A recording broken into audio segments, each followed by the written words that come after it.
d'expresso avec DeLonghi.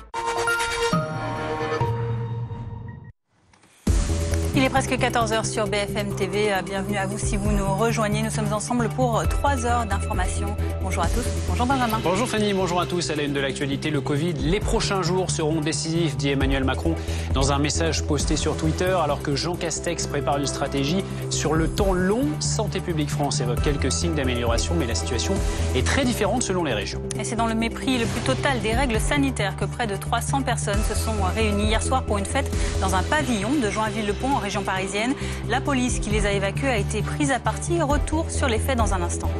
Une centaine d'élus ont adressé hier une lettre ouverte à Emmanuel Macron. Ils demandent notamment qu'1% du plan de relance soit consacré au territoire en décrochage. L'une des signataires, la maire de Calais, Natacha Bouchard, sera avec nous dans ce journal.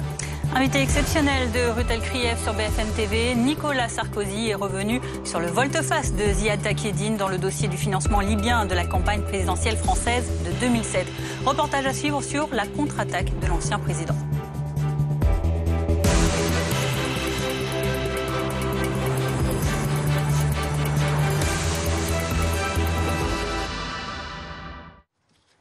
Le pic de la deuxième vague de Covid en France est-il atteint ou tout proche? En tous les cas, la situation est très variable selon les régions. Si en Ile-de-France, certains lits déployés en renfort ne sont pas occupés, la situation est plus tendue en Auvergne-Rhône-Alpes où la vague est 2 fois plus forte qu'au printemps dernier dans certains hôpitaux. David Dunal, Amélie Patéron et Anaïs Kroutz. Dans cet hôpital des Hauts-de-Seine, les 22 lits de réanimation sont tous occupés. On a dû ouvrir des lits en plus et réquisitionner un service annexe pour en faire de la réanimation. Donc on est full Covid. Pour le personnel soignant, la prise en charge de ces patients est toujours éprouvante. C'est des patients qui sont particulièrement lourds, qui demandent de difficiles prises en charge, notamment le fait de les mettre sur le ventre. C'est très physique. C'est difficile à supporter parce qu'on a moins de renforts. C'est difficile à supporter parce qu'on a eu des proches, des collègues qui ont été très gravement touchés. En revanche, ces 10 lits de réanimation créés dans cette unité de chirurgie restent inoccupés. Alors c'est une unité qui était complètement pleine lors de la première vague de mars, avril, mai. On a finalement plutôt de la réserve en termes de lits d'hospitalisation en réanimation. Ça ne veut pas dire que c'est confortable parce que ces lits, évidemment, c'est des lits qui sont nécessaires pour les activités médicales et chirurgicales qu'on a déprogrammées et donc annulées. Sur ce graphique, on voit que le nombre de lits de réanimation occupés en région Île-de-France est moins important que lors de la première vague. Je pense qu'il y a l'hospitalisation conventionnelle dans nos hôpitaux où on a un recul suffisamment important, je pense maintenant de plusieurs jours, pour penser qu'on a atteint ce fameux plateau et qu'on commence une certaine décrue. Donc si l'Île-de-France commence à aller mieux, elle peut servir de soupape de sécurité pour d'autres régions et c'est d'ailleurs ce qui a déjà eu lieu cette semaine avec un certain nombre de transferts d'Auvergne-Rhône-Alpes. Une région justement où le nombre de personnes en réanimation dépasse celui atteint en avril. En Isère, par exemple, 2 fois plus de personnes se trouvent en réanimation que lors du pic de la première vague. Nous sommes à bloc, si je peux parler comme ça.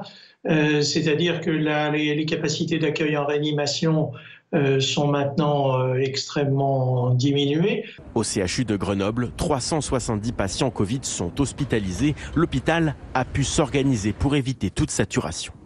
Pour parler de ces situations avec nous en plateau, Jean-Pierre Thierry, bonjour. Vous êtes médecin spécialisé en santé publique, conseiller médical de France Asso Santé. Céline Moncel également est avec nous en plateau. Nous vous retrouvons dans un instant, journaliste santé BFM TV. Tout d'abord, Jean-Pierre Thierry, on voit dans ce reportage des situations très disparates selon les régions en France. Comment est-ce qu'on explique cela aujourd'hui ? D'abord, ça a été comme ça depuis le début, puisque sur la première vague, il y avait également des régions plus touchées que d'autres. Et globalement, que ce soit en France ou dans le monde, on observe ce phénomène, c'est-à-dire des régions qui n'étaient pas touchées dans la première vague, peut-être parce qu'elles se relâchaient trop aussi, comme le reste du pays, en disant il n'y a plus de problème, sont plus particulièrement touchées dans la deuxième vague. Si on parle de pays, c'est vrai par exemple de la Suisse, de la République tchèque, qui avait, avec juste raison, qui avait pensé avoir très bien géré la première vague, où il y a les zones rurales aux États-Unis. Donc ça veut dire que globalement, il ne faut pas baisser la garde. On va regarder les derniers chiffres concernant cette épidémie de Covid avec donc 32 676 patients actuellement hospitalisés. Vous le voyez, 4 887 personnes qui sont en réanimation. Santé publique France évoque un léger ralentissement en France en appelant toutefois à la prudence. C'est important parce qu'il y a des signes de mieux effectivement, mais il faut rester vraiment très prudent. Oui, mais en même temps, quand on applique des mesures de distance physique et sociale, quand on réduit la mobilité des gens, on a assez rapidement une baisse de ce qu'on appelle le R, c'est-à-dire le taux de contamination pour faire simple. On l'a vu sur la première vague et on le voit déjà aujourd'hui. Donc là, ce sont les effets du confinement, les premiers effets du confinement ?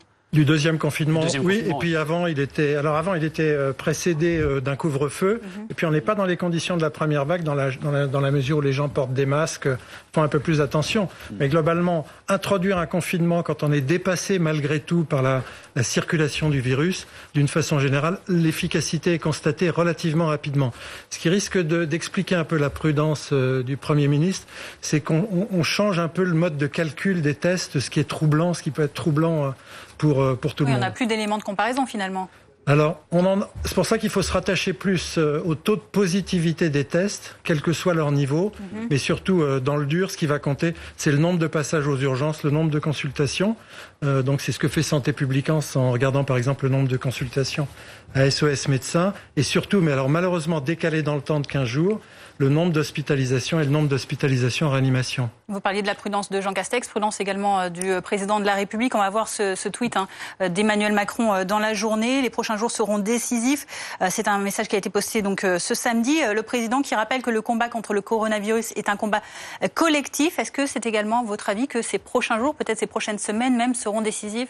Si vous voulez, oui. Donc il y a une efficacité du deuxième confinement, avec un objectif qui a été fixé et présenté par le président de la République lui-même, qui est de revenir à 5000 cas par jour. Et après, l'élément plus important, aussi important, c'est la présentation du dispositif sur le temps long. C'est-à-dire qu'une fois qu'on sera à 5000 cas par jour, ce qui doit être présenté, c'est le dispositif et la stratégie pour qu'on reste en dessous de 5000 cas par jour. Céline Moncel est avec nous également. Céline, la pression hospitalière, elle reste importante. Oui, alors pour remettre en perspective un chiffre que vous avez montré il y a un instant, 32 600 patients actuellement hospitalisés, c'est un petit peu plus que le pic d'hospitalisation atteint à la mi-avril. C'est donc considérable. Parmi eux, un peu plus de 4 800 patients en réanimation en soins intensifs. Là, on est bien en dessous du pic de printemps à 7 000 patients, car on sait mieux prendre en charge désormais les formes graves. En tout cas, les nouvelles hospitalisations, effectivement, continuent de progresser, mais un peu plus lentement. 14% d'hospitalisation en plus sur la semaine du 2 au 8 novembre. On était à plus de 40% d'hospitalisation supplémentaire la semaine encore précédente. Les nouvelles admissions en réanimation augmentent, mais elles aussi plus lentement, 17% supplémentaires.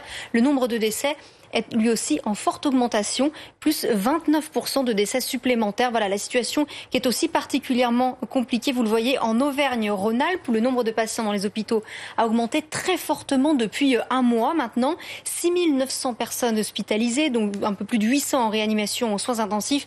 Sachant qu'en Auvergne-Rhône-Alpes, ça fait partie des régions où on a déjà armé de nombreux lits supplémentaires dans les services de réanimation. Des patients ont aussi été transférés vers d'autres régions. Mais la région la plus touchée actuellement. Oui, aujourd'hui c'est le point noir. Clairement, la région Auvergne-Rhône-Alpes, en particulier certaines métropoles comme Lyon, Saint-Étienne et Grenoble. Et puis la Savoie et la Haute-Savoie où il y a une incidence très élevée. Mais les efforts du couvre-feu, et puis on le verra normalement dans les jours qui viennent, ceux du confinement, commencent à payer, commencent seulement à payer. Le nombre de cas positifs, le nombre de nouveaux cas est en baisse. Un peu plus de 23 000 nouveaux cas positifs enregistrés hier en 24 heures, alors qu'on était régulièrement, souvenez-vous, autour de 30 000, 40 000 nouveaux cas par 24 heures depuis fin octobre. Moins de cas, cela veut dire moins d'hospitalisation et de patients en réanimation normalement d'ici 2 à 3 semaines. Mais pour cela, il va falloir que cette tendance à la baisse se confirme et donc ne pas relâcher la vigilance. Merci Céline Moncel pour ces précisions. Et puis en plein confinement, cette fête qui a réuni plus de 300 personnes à Joinville-le-Pont dans le Val-de-Marne, c'était la nuit dernière. Les policiers ont été appelés pour un tapage nocturne et sur place, ils découvrent un pavillon transformé en véritable boîte de nuit. La fête a vite dégénéré avec des bousculades et des jets de projectiles. On écoute les détails de l'adjoint au maire de la ville. Il y a eu une concentration forte de personnes dans une résidence particulière qui n'est pas du tout un établissement prévu pour accueillir du public. C'est un domicile privé dans lequel il y a déjà eu un certain nombre de fêtes d'événements festifs depuis tout l'été. Il y a eu des projectiles qui ont été lancés, des policiers qui ont été pris à partie, des comportements de rejet de la part des résidents qui ne voulaient pas entendre raison. Finalement, il y a eu dispersion avec une grenade de dispersion. Les contrôles renforcés, c'est ce qu'a indiqué le gouvernement. Gérald Darmanin a demandé en début de semaine au préfet de la fermeté dans les contrôles, estimant qu'il était temps désormais de faire respecter un peu plus cette mesure. On voit ça avec Hilal El Aflahi, Mickaël Flores et Paul Biloquet. Sur cette route reliant Marseille et Cassis, impossible de passer au travers. Gendarmes et policiers contrôlent chaque véhicule. Le motif de votre déplacement, monsieur là? Je vais travailler. D'accord. Vous avez les autorisations? Bien sûr. Comme cet automobiliste en règle, beaucoup se rendent sur leur lieu de travail. J'allais à mon cabinet de kinésithérapie pour travailler. Du coup, comme il y a eu le mercredi 11 férié, j'ai décalé les rendez-vous et je les ai mis au samedi matin. D'autres profitent du week-end pour rendre visite à leurs proches vulnérables. Vous allez voir votre maman, c'est oui, qui a âgé? À 88 ans. Donc voilà, c'est le trajet que j'ai fait au moins 2-3 fois par semaine, pas plus. Les personnes contrôlées se montrent compréhensives face à la situation sanitaire du pays. Je vois tout le monde dehors, je vois tout le monde sortir.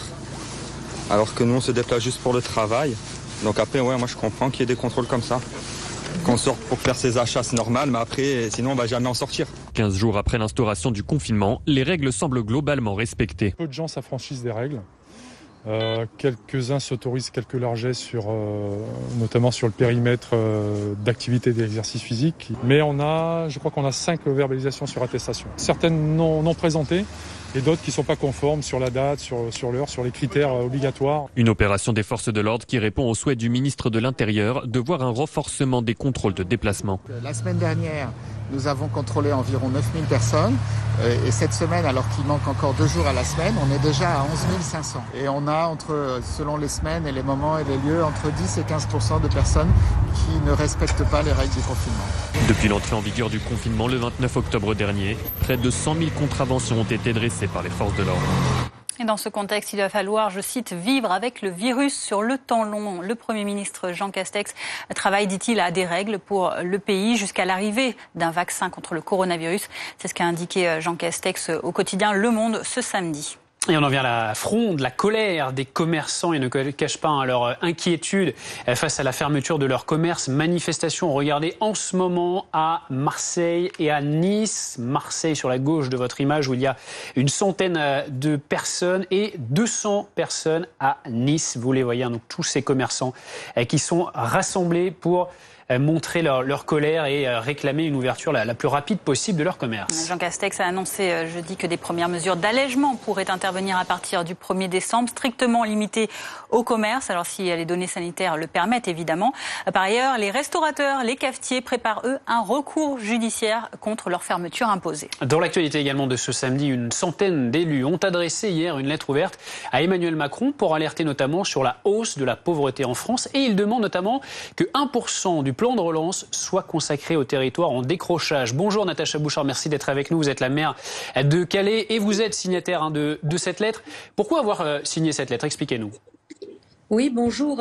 Cette lettre, je l'ai signée parce que depuis le début de cette crise, comme vous le savez, nous les maires, nous mettons en place ces dispositifs qui nous sont imposés pour enrayer l'épidémie.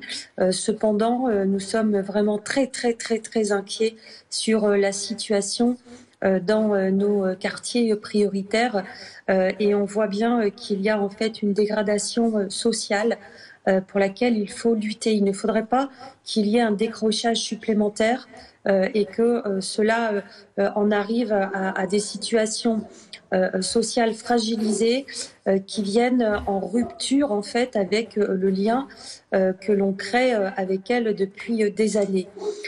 Par conséquent, il est vraiment important que dans ce grand plan de relance qui accompagne toute la partie privée de l'économie, qui est bien sûr nécessaire, nous ne soyons pas en fait les oubliés et que ces populations fragiles ne puissent plus avoir de possibilité d'être en raccord avec les collectivités, les centres sociaux, les centres de loisirs, les associations, qui encadre en fait ces politiques, les associations d'économie sociale et solidaire qui sont un lien entre ceux qui sont décrochés des formations. Aujourd'hui, nous n'avons pas de réponse claire, de stratégie forte, puissante, affichée. Et nous faisons donc des propositions dans ce sens pour augmenter de façon assez conséquente les emplois aidés pour ne pas continuer à désocialiser ces personnes fragiles, mais pour aider aussi des situations plus précaires, pour ne pas décrocher nos jeunes qui le sont suffisamment de par ce contexte sanitaire et pour faire en sorte que les familles puissent trouver des accompagnements à la hauteur de leurs difficultés. Natacha Bouchard, cette lettre, cette date, elle correspond au 3e anniversaire du discours de Tourcoing en 2017, dans lequel Emmanuel Macron avait annoncé un plan de mobilisation nationale pour ces quartiers populaires sur lesquels vous alertez aujourd'hui. Est-ce que selon vous, il n'y a pas eu de suite ? J'aurais tendance à dire qu'en tous les cas, nous n'avons pas vu sur les territoires, dans le cadre des projets politiques de la ville et des financements, des hausses en fait de dotation et le fait d'avoir supprimé les emplois aidés a été un événement cruel et socialement et pour les organismes ou collectivités. Je tiens à rappeler que ces emplois sont utiles pour permettre à des gens de pouvoir se resocialiser et se former. Il n'y a pas eu non plus d'affichage fort et puissant sur la politique de la ville telle qu'on l'avait connue à l'époque de Jean-Louis Borloo. Et donc, on a plutôt l'impression d'être un peu relégué à un second rang dans l'ensemble de ces dispositifs. Et voyant aujourd'hui aussi la fracture en fait inédite due au virus, eh bien c'est pas le moment de lâcher. Pourquoi ? Parce que on va avoir des personnes qui vont être désocialisées, qui ont reperdu tout un tas de repères, qui restent de faire des grosses bêtises et qu'on aura du mal en fait à un moment donné à raccrocher. Et pour ma part, je pense que cette crise elle est encore là au moins pendant 1 an et on ne peut pas se payer ce luxe-là de nous reléguer en fait à un second plan. On a besoin de cet affichage fort et de cet accompagnement financier. Merci beaucoup Natacha Bouchard d'avoir été en direct avec nous sur l'antenne de BFM TV cet après-midi.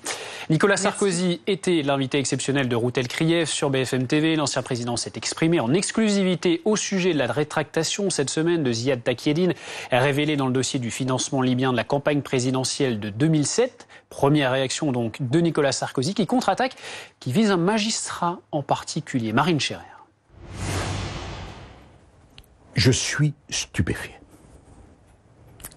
Est-ce que la France est un État de droit et une démocratie ? C'est la contre-attaque de Nicolas Sarkozy, une charge contre la justice française. Lorsque M. Takieddine m'a accusé, dans l'instant, une information judiciaire a été ouverte. Des dizaines de policiers, des millions d'euros, plusieurs juges sont mobilisés jour et nuit depuis 8 ans. Si on a fait une enquête sur un ancien chef de l'État, sur les seules déclarations de M. Takieddine... Il faudrait en faire une sur le juge. Madame, ce n'est pas à moi d'en décider. Mais vous ne pouvez pas, ni les médias, ni la justice, considérer que quand Takieddine dénonce Nicolas Sarkozy, il faut une enquête, et quand Takieddine dénonce un magistrat, un autre magistrat peut dire, 24 heures après, il n'y a rien circulé, on laisse en l'état. Le magistrat visé par ces propos, c'est Serge Tourner, ancien juge d'instruction en charge du dossier du financement de la campagne de 2007, directement mis en cause dans les dernières déclarations de Ziad Takieddine. Ce juge Tourner a bien voulu tourner ça à sa manière et me faire dire des propos qui sont totalement contraires aux propos que je dis ou j'ai toujours dit. Et il n'y a pas eu de financement de campagne présidentielle de M. Sarkozy. Mais alors comment l'homme d'affaires franco-libyen en est-il venu à accuser Nicolas Sarkozy ? Ziad Takieddine est alors entendu dans le cadre d'une autre enquête. Le juge le pousse à rencontrer Serge Tourner. On a voulu me faire croire, ces deux juges, l'un suivant l'autre, qu'il y a un marché de dupes que je dois passer avec eux, à savoir, on vous relâche de votre peine de Karachi, dans lequel, je répète, j'ai rien à faire. En contrepartie, vous allez voir Tournaire pour l'écouter, ce qu'il va vous demander sur l'affaire financement libyen illicite de M. Sarkozy, en 2007. Voilà, le marché n'a pas été respecté. De son côté, le procureur national financier dénonce des accusations dépourvues de tout fondement.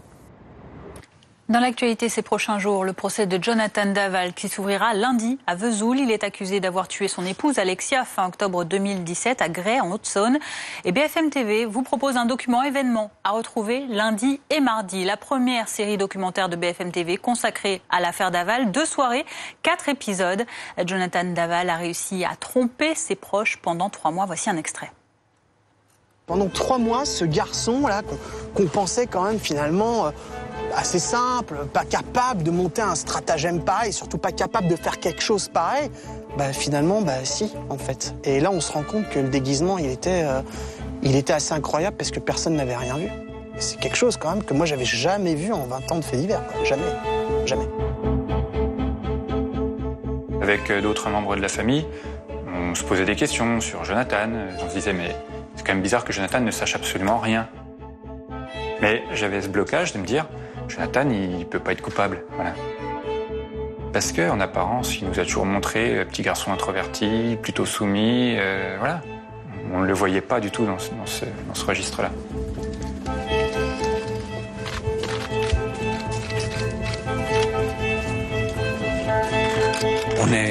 On est au plus près possible de lui, on le soutient le plus possible, on pleure avec lui,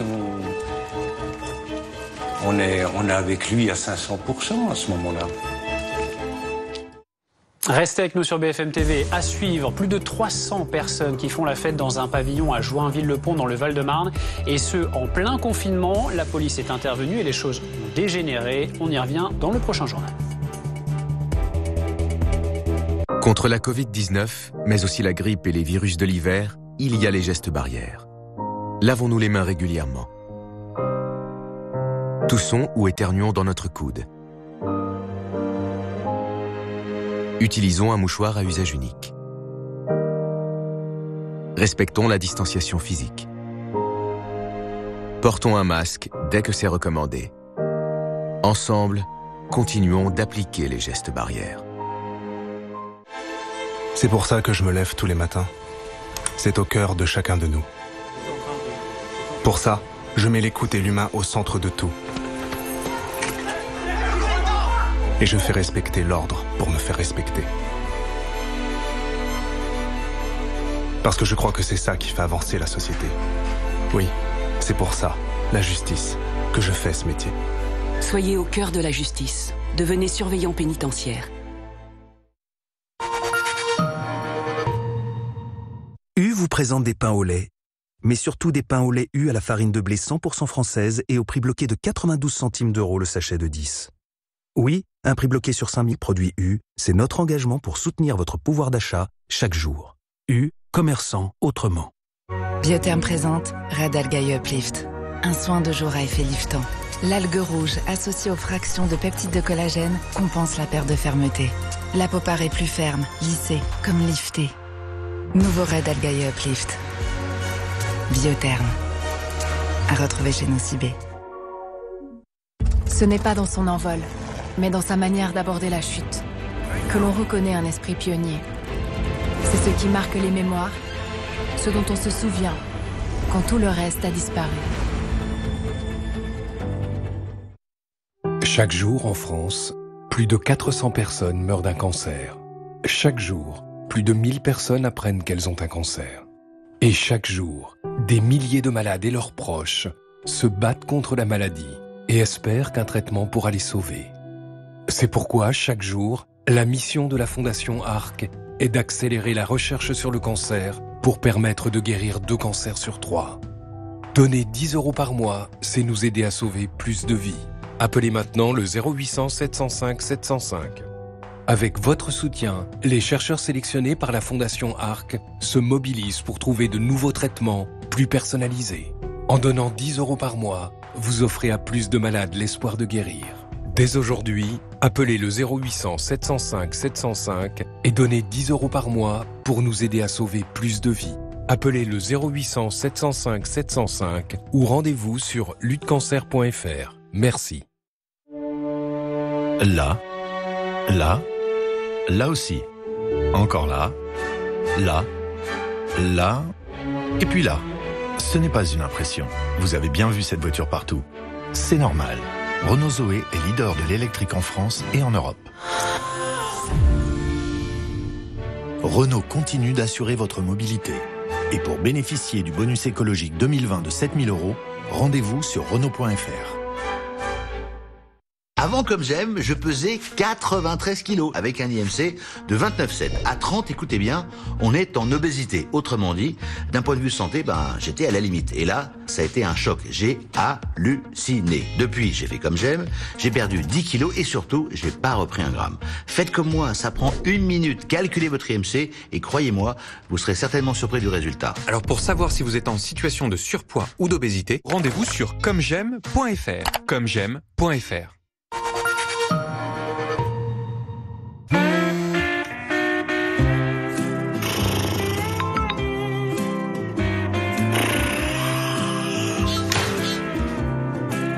Quitte à passer autant de temps sur votre téléphone, autant que ça rapporte. Pariez sur toutes les courses depuis PMU.fr. Jusqu'à 100 € offerts pour vos premiers paris. PMU, que les meilleurs gagnent. Vendez votre voiture.fr. Vendez votre voiture.fr est la solution la plus simple pour vendre son véhicule. C'était super simple. J'ai rentré les informations sur ma voiture en ligne et reçu directement le prix de vente final. Tout a été fait sur Internet. Lorsque je me suis rendu en agence, j'ai juste eu à signer le contrat de vente et laisser ma voiture sur place. Rendez-vous sur www.vendezvotrevoiture.fr. Et la salle de bain. Je m'y vois déjà. Vous allez voir, il y a quelques travaux. Mais vous pouvez faire appel à mesdépanneurs.fr, les yeux fermés. On y va ? Réparer, rénover, les yeux fermés avec mesdépanneurs.fr. Dans votre téléphone, il y a plein de choses qui comptent pour vous. Mais entre nous, il y en a aussi pas mal qui vous font perdre du temps, voire de l'argent. Avec Omax pour moi, jouez la carte de l'utile. Une carte à 0 € qui regroupe toutes les autres, avec le paiement XP, quelle que soit votre banque, des services et du cashback. C'est malin et 100% français. Téléchargez gratuitement Omax pour moi. Sans un homme. Attends, stop. C'est quoi être un homme ? On dit qu'un homme doit être grand et qu'un homme ne pleure qu'une fois dans sa vie. On dit qu'un homme doit bouger avec style. Maintenant, on se déplace aussi avec style. Et ouais. On dit qu'un homme doit pouvoir prendre de grandes décisions. Je vais prendre la végétarienne. On dit qu'un homme doit être un bon père. Mais 2 bons pères, ça marche aussi. Et si être un homme, c'était être prêt à porter le progrès. Un t-shirt bio à la fois, un jean recyclé à la fois. Men in Progress, Jules. C'est la 3e fois cette semaine que vous leur faites des pâtes. Et ça commence à faire beaucoup de pâtes. Ne devenez pas un papate. Kitok, c'est 16 nouvelles recettes chaque semaine. Tous les ingrédients frais et les fiches recettes livrées chez vous. Kitok, le panier à cuisiner. 100 BetClick. 100 BetClick. 0-0. 100 BetClick. But. Avec BetClick.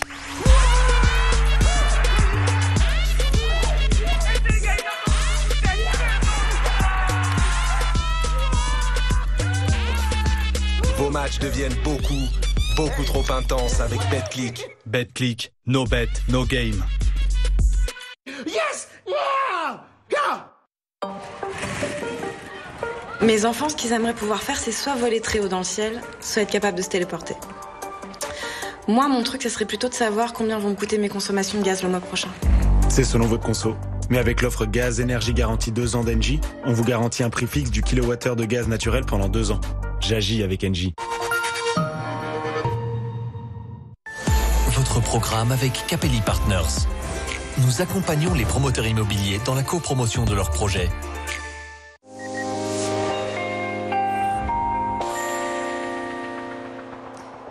Une météo calme ce samedi avec un beau ciel bleu ici à Bordeaux, des températures très agréables, 18 degrés donc au mercure. En revanche, et vous allez le voir sur l'animation satellite, ce sera beaucoup plus agité donc pour cette journée de dimanche, avec donc une dépression qui circule sur les îles britanniques, que vous allez voir donc juste ici, qui renvoie cette perturbation assez active qu'on va retrouver d'ailleurs ce dimanche matin dans tout le nord-ouest du territoire. Elle apportera des pluies localement soutenues des Charentes en remontant vers les Hauts-de-France.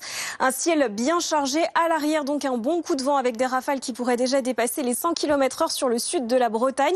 À l'avant, ce sera bien ensoleillé avec quelques entrées maritimes ici autour du golfe du Lion. Et donc dans l'après-midi, la perturbation va progresser donc un petit peu. On va la retrouver vraiment du sud-ouest vers le nord-est avec des pluies toujours localement soutenues. Attention au risque de submersion marine entre le Cotentin et le Boulonnais, puisque les coefficients de marée en soirée seront bien élevés. Il y aura beaucoup de vent, comme vous le voyez ici, même à l'intérieur des terres. Toujours ces entrées maritimes ici dans le sud-est. Et donc les températures attendues en matinée seront très douces dans le nord-ouest. On a une masse d'air donc vraiment très douce pour la saison. Vous voyez que donc avec le passage de la perturbation, ça va un petit peu se rafraîchir.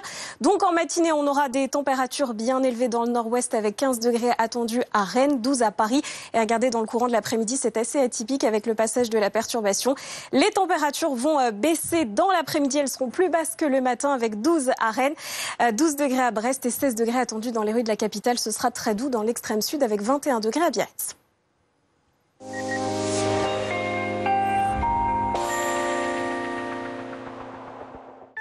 C'était votre programme avec Capelli Partners. Nous accompagnons les promoteurs immobiliers dans la copromotion de leurs projets. À la une de votre journal de 14h30, cette soirée improbable à Joinville-le-Pont. Quelques 300 personnes se sont réunies dans une maison pour y participer à une fête sans aucun respect des règles sanitaires. L'intervention de la police qui a suivi a dégénéré. Le point dans cette édition. La situation sur le front du Covid est très différente selon les régions. Si en Ile-de-France, l'amorce d'un fléchissement des entrées dans les hôpitaux est constatée, c'est beaucoup plus compliqué en Auvergne-Rhône-Alpes, région la plus touchée. La Savoie a de plus en plus recours au transfert de patients. Le reconfinement et les fermetures de magasins non essentiels exacerbent la colère des commerçants. Alors que Jean Castex n'a pas cédé et maintient leur fermeture au moins jusqu'au 1er décembre, certains manifestent à Nice et à Marseille pour demander un allègement du confinement. Et puis le foot, opération rachat pour les Bleus après leur défaite face à la Finlande. Ils affrontent ce soir le Portugal à Lisbonne. Victoire impérative pour terminer en tête de ce groupe 3 de la Ligue des Nations. Alors que Jean Castex a annoncé jeudi que les récentes mesures restrictives seraient maintenues au moins jusqu'au 1er décembre, c'est fait à peine croyable. La police est donc intervenue hier soir alors qu'une fête avait lieu dans un pavillon de région parisienne dans le mépris total des règles sanitaires. À Joinville-le-Pont, où plusieurs centaines de personnes ont dû être évacuées, les explications de Dame Agassa. C'est une soirée en toute illégalité qui s'est déroulée dans la nuit de vendredi à samedi ici à Joinville-le-Pont. Entre 300 et 400 personnes étaient rassemblées dans cette maison que vous apercevez juste derrière moi alors qu'on est en plein confinement. C'est donc vers 1h10 du matin que la police nationale a été alertée par le voisinage pour tapage nocturne. Les fonctionnaires de police se rendent donc immédiatement sur place. Ils font face à leur arrivée à une bagarre géante impliquant une centaine de personnes. Les policiers interviennent pour y mettre fin, mais c'est là que la situation se retourne contre eux. Des policiers sont victimes de jets de projectiles, certains sont même blessés. À cette heure, les policiers ont porté plainte. Écoutez l'adjoint à la mairie de Joinville-le-Pont chargé de la police municipale. Il y a eu une concentration forte de personnes dans une résidence particulière, qui n'est pas du tout un établissement prévu pour accueillir du public. C'est un domicile privé, dans lequel il y a déjà eu un certain nombre de fêtes d'événements festifs depuis tout l'été. Il y a eu des projectiles qui ont été lancés, des policiers qui ont été pris à partie, des comportements de rejet de la part des résidents qui voulaient pas entendre raison. Finalement, il y a eu dispersion avec une grenade de dispersion. Sur place cet après-midi, la sûreté départementale a procédé à une perquisition qui est toujours en cours et des relevés d'indices ont également été effectués car sur place, des traces de sang ont été retrouvées au sol devant la maison. À l'intérieur de cette dernière, cette fois, une personne était présente au début de la perquisition. Cette dernière a été auditionnée par les enquêteurs. Ce que l'on sait, c'est que c'est pas la première fois que ce genre de fête se déroule ici. Depuis l'été, les policiers sont intervenus une dizaine de fois pour tapage nocturne. La mairie de Joinville-le-Pont, elle, a décidé de porter plainte. plainte. Elle le fera dès lundi pour mise en danger de la vie d'autrui, car lors de cette soirée, aucun geste barrière n'a été respecté. Et c'est dans ce contexte qu'Emmanuel Macron s'est fendu d'un tweet d'appel à la vigilance. Ce samedi, vous le voyez, notre combat contre l'épidémie est collectif et les prochains jours seront décisifs. En classe, au bureau, à la maison, 5 gestes pour sauver des vies. Car l'épidémie est toujours présente, même s'il y a eu un léger frémissement à la baisse, en tout cas la stabilisation des chiffres récemment, raison pour laquelle le gouvernement donc maintient ces mesures au moins jusqu'au 1er décembre. Anne-Sophie Varmont, quelle est la situation justement actuellement du point de vue de l'épidémie en France ? Eh bien, au niveau du nombre de cas, on est à plus d'1 922 000 cas positifs, soit 23 794 de plus par rapport à la veille. Au niveau du taux de positivité, on est à 17,7%. Et au niveau du nombre de décès, on est à 43 892. Alors, c'est 467 de plus en 24 heures. Et au niveau du nombre de départements en situation vulnérable, eh bien, il y en a 99. Anne-Sophie, la situation est très contrastée sur l'ensemble du territoire. Oui, tout à fait. Par exemple, en Auvergne-Rhône-Alpes, c'est toujours très compliqué. Il y a 553 nouvelles personnes qui ont été hospitalisées en réanimation pour cas de Covid-19 ces dernières 24 heures. Et au niveau du taux d'incidence, eh bien, il est encore très élevé localement. On en est à 700 pour 100 000 habitants. Alors, pour vous donner une comparaison, eh bien, au niveau national, on est à 360. Donc, vous voyez, on est quasiment à plus du double. Par contre, il y a des régions où ça va mieux, notamment en Île-de-France, où là, eh bien, on est au niveau du taux d'incidence sous cette moyenne nationale. On est à moins de 300. Donc, vous voyez, un petit peu en dessous de ces 360 du niveau national, mais c'est déjà une inflexion positive. Anne-Sophie, est-ce que le pic est en vue ? Très compliqué de vous répondre actuellement. Alors, il y a quand même des indicateurs qui sont bons. C'est ce qu'on vient de voir en Île-de-France. Mais en fait, eh bien, c'est le résultat du couvre-feu. Le couvre-feu, il date du 17 octobre.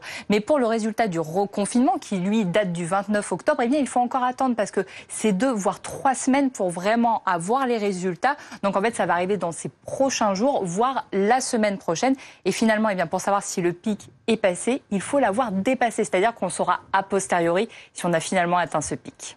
Merci beaucoup Anne-Sophie pour toutes ces précisions. Un point sur les chiffres, les derniers chiffres de cette épidémie en France. Plus de 2800 nouveaux patients admis à l'hôpital ces dernières 24 heures selon Santé publique France. Parmi eux, 473 admis en plus donc en service de réanimation. Vous le voyez, le nombre de nouveaux décès enregistrés sur cette période est de 467. Et puis c'est 2 courbes qui montrent pour la différence entre la première et la seconde vague. Les hospitalisations tout d'abord, vous le voyez, elles dépassent désormais le pic du printemps dernier, les patients en réanimation. Maintenant, sur cette deuxième courbe, on reste pour le moment en dessous du plus haut niveau atteint lors de cette première vague. Le docteur Jean-Pierre Thierry est avec nous, un médecin spécialisé en santé publique, conseiller médical de France Assos Santé. Comment est-ce que vous analysez, vous décryptez ces chiffres, cette situation actuelle que l'on vit ? Si vous voulez, les mesures de confinement qu'on est obligé de prendre quand malheureusement l'épidémie repart de façon exponentielle, on sait qu'elles sont efficaces. On va observer la même chose que dans la première vague.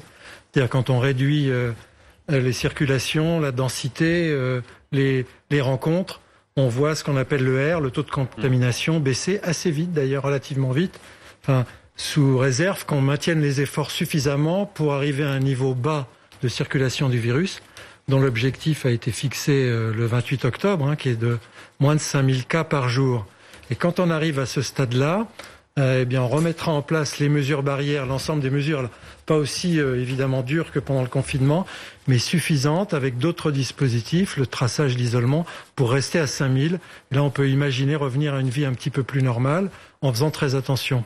Pour l'instant, il y a 4 887 patients Covid qui sont toujours dans les services de réanimation pour un total de lits disponibles selon le gouvernement de 7 700 à l'heure actuelle. Qu'est-ce qu'on peut attendre sur les prochaines semaines ? Comment est-ce que ça va continuer d'évoluer quand on voit la tendance en tout cas actuelle ? Alors si vous voulez, vous avez les chiffres de tests qui sont parfois un peu difficiles à interpréter. Le taux de tests positifs, qui est un indicateur vraiment très important, qui reste assez élevé. 17,7%. Voilà. Et ensuite, vous avez en décalage... Vous avez les consultations des urgences, les consultations de SOS médecins, consultations aux urgences hospitalières, et vous avez enfin le nombre d'hospitalisations et le nombre d'hospitalisations en réa. Depuis le début des symptômes sur l'hospitalisation en réa, vous pouvez compter 15 jours de décalage. Donc on verra le R et le nombre de cas normalement baisser, j'espère assez vite, sauf si on relâche trop. Donc c'est pour ça que c'est important de garder toutes ces mesures au moins jusqu'au 1er décembre. C'est dans les 2 semaines qui viennent, dans 2 semaines on pourra faire le bilan. Et puis d'éviter donc qu'il y ait un retour, une baisse constatée des hospitalisations à réanimation. Et puis il y a aussi la colère de certains métiers, les commerçants notamment. Manifestation ce samedi du côté notamment de Marseille et de Nice. Ils sont à Marseille 400 environ, entre 500 et 1000 à Nice. Ils réclament un allègement du confinement. Ils souhaitent bien sûr la réouverture de leur commerce. Vous voyez, ce sont des images donc en direct à Marseille et à Nice. Qu'est-ce qu'il faut dire à toutes ces personnes qui sont concernées directement, impactées par ce confinement? Il y a forcément bien évidemment la nécessité sanitaire de faire attention, de prendre le moins de risques possible, mais il y a aussi des conséquences, on le voit pour ces commerçants notamment. Alors d'abord, moi je comprends tout à fait ces réactions, d'abord parce que il y a beaucoup d'anxiété, d'angoisse. Il y a l'angoisse face à la maladie et puis il y a l'angoisse face aux conséquences économiques, notamment des confinements qui sont justifiés par la croissance exponentielle.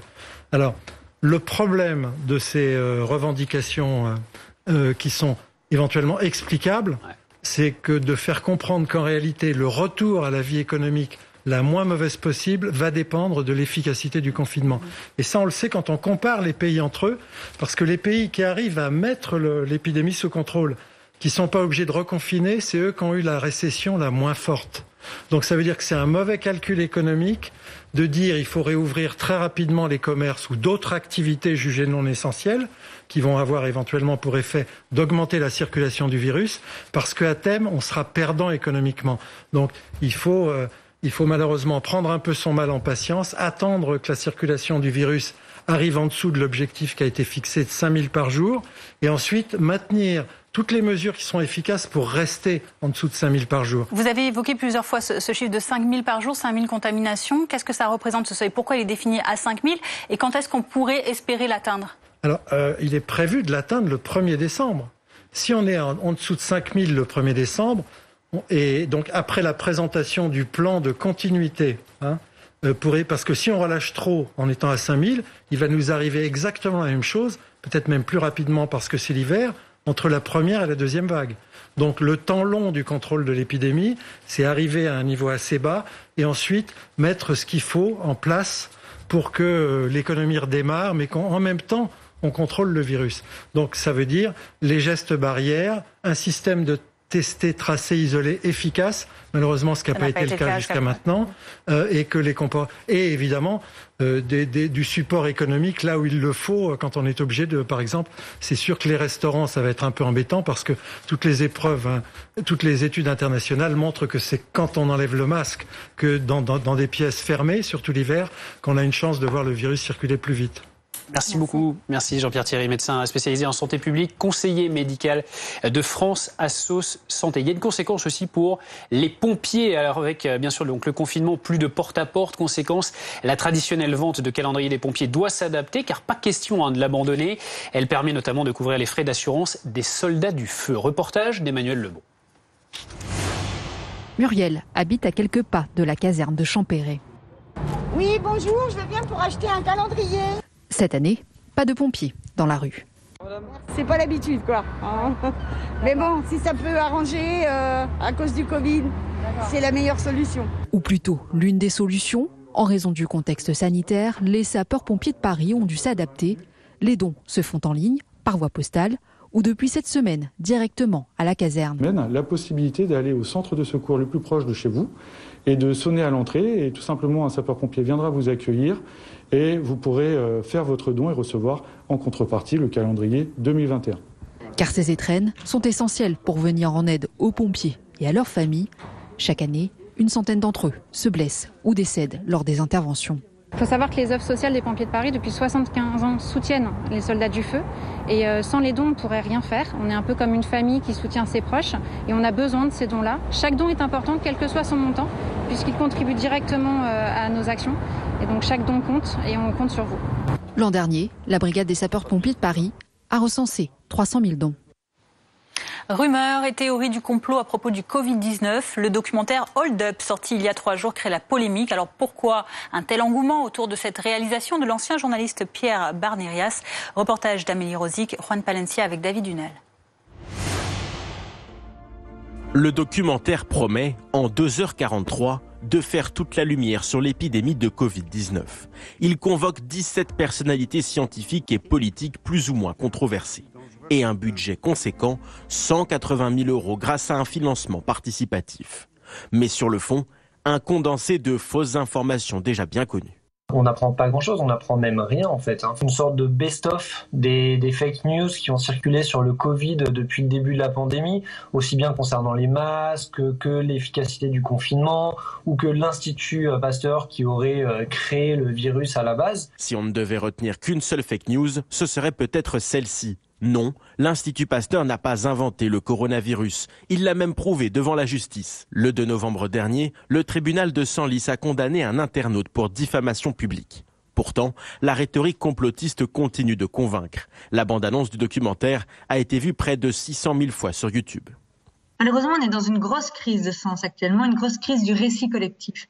Et le conspirationnisme, c'est ça qu'il apporte. C'est encore une fois un logiciel explicatif du monde et donc de nos souffrances, de nos difficultés, de nos incompréhensions. Des théories qui viendraient donc rassurer un public selon ce spécialiste. En circonscrivant la menace, en nous disant finalement votre problème, ce n'est pas le virus, c'est Bill Gates, c'est Big Pharma, c'est le nouvel ordre mondial, eh bien quelque part, elle vous donne l'illusion qu'il suffirait de neutraliser ces principes maléfiques pour régler le problème. Depuis 3 jours, les réseaux sociaux s'enflamment. Le hashtag #HoldUp est devenu viral. Les plateformes, elles, sont mal à l'aise. Vimeo et Dailymotion ont retiré le documentaire. Invité de Routel Krief, Nicolas Sarkozy a accordé à BFM TV sa première interview après le revirement spectaculaire de Ziad Takieddine dans le cadre de l'enquête sur les soupçons de financement libyen de la campagne présidentielle de 2007. L'ancien président explique sa stupéfaction. Écoutez. Est-ce que c'est normal qu'un ancien président de la République soit traîné dans la boue, comme je le suis depuis 8 ans, sur les seules déclarations d'un individu qui a menti et qui vient aujourd'hui dire « j'ai menti ». Pour quelle raison avez-vous menti? Lui dit « j'ai menti parce que le juge m'a demandé de le faire pour arranger mes propres affaires ». Je suis stupéfié.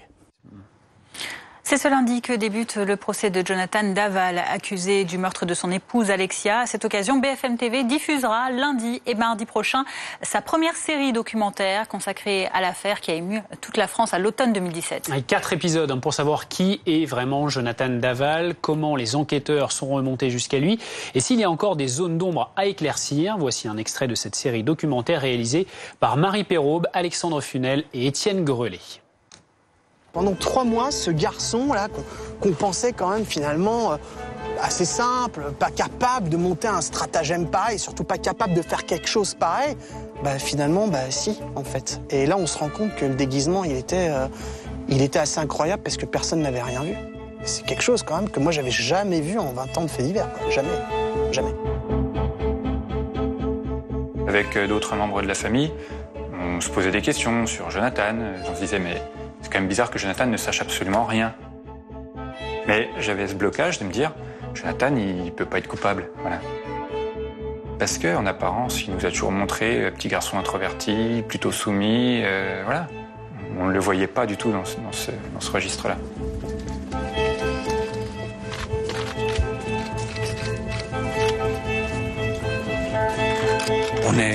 On est au plus près possible de lui, on le soutient le plus possible, on pleure avec lui, on est avec lui à 500% à ce moment-là. Actualité internationale, Donald Trump a évoqué pour la première fois la possibilité d'une défaite à la présidentielle américaine contre Joe Biden. C'était lors de sa première prise de parole publique depuis l'annonce de sa défaite. Depuis, vous le voyez, la Maison-Blanche. Mais dans son camp, on ne désarme pas. Un rassemblement a lieu ce samedi des partisans de Donald Trump à Washington. Donald Trump qui pourrait y participer. On parle sport à présent, football. 4 jours après sa défaite étonnante contre la Finlande, l'équipe de France est de retour sur le terrain en Ligue des Nations. Ce soir à Lisbonne, face aux champions d'Europe portugais, les Bleus de Didier Deschamps doivent rebondir. C'est une sorte de finale du groupe. Antoine Sabardin. Sous son masque, Didier Deschamps rumine encore la défaite de mercredi. Si vous m'attendez avec le sourire après une défaite, non, je n'aurai jamais le sourire. On était mobilisés. Après, le match, il s'est passé pas comme on le souhaitait. Est-ce que ça va nous servir? C'est censé nous servir. Si contre la Finlande, l'état d'esprit a fait défaut, ce soir face au Portugal, les coéquipiers d'Hugo Lloris veulent montrer un tout autre visage et en font une question d'honneur. C'est également la responsabilité que nous avons en portant le maillot des Bleus, et perdre contre la Finlande, forcément c'est très peu appréciable. Voilà, maintenant à nous de rebondir. Et quoi de mieux qu'un match à enjeu pour redorer le blason frappé du coq, car en cas de victoire à Lisbonne ce soir, les Bleus prendraient la tête de leur groupe de Ligue des Nations. L'objectif est clair, c'est de se qualifier pour les demi-finales. Donc voilà, il y aura de grands joueurs sur le terrain demain. Ce sont deux grandes nations du football et on espère répondre présent en réalisant une grande performance et en obtenant le résultat nécessaire. Pour y parvenir, Didier Deschamps devra très certainement faire sans Kylian Mbappé, blessé à la cuisse. L'attaquant parisien n'a effectué qu'une séance individuelle, sans rejoindre ses coéquipiers à l'entraînement collectif. La météo. Votre programme avec Capelli Partners. Nous accompagnons les promoteurs immobiliers dans la copromotion de leurs projets.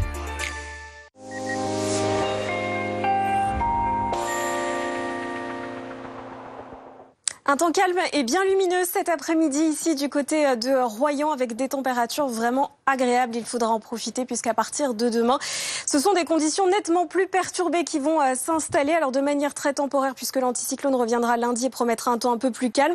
Mais vous le voyez, donc si on prend un petit peu de hauteur sur l'animation satellite, on a cet enroulement nuageux, des pressions très creuses qui va traverser les îles britanniques et qui va nous influencer chez nous avec une perturbation qui va arriver dès ce dimanche matin qu'on va retrouver vraiment des Charentes en remontant vers les Hauts-de-France, un ciel bien chargé, des pluies localement soutenues qui sur l'ensemble de la journée pourraient donner 15 à 30 mm localement, un bon coup de vent sur tout le nord-ouest également, on aura ces entrées maritimes dues au vent de sud autour de la Méditerranée et puis partout ailleurs un ciel voilé mais une belle luminosité dans l'après-midi. La perturbation toujours finalement très étroite, gagne quelques kilomètres, on la retrouve de l'Aquitaine vers les Ardennes, toujours donc ces nuages très nombreux, ces pluies localement soutenues, le vent qui va se renforcer à l'arrière avec ces averses orageuses le long des bords de Manche, des rafales qui pourraient dépasser localement les 100 km/h.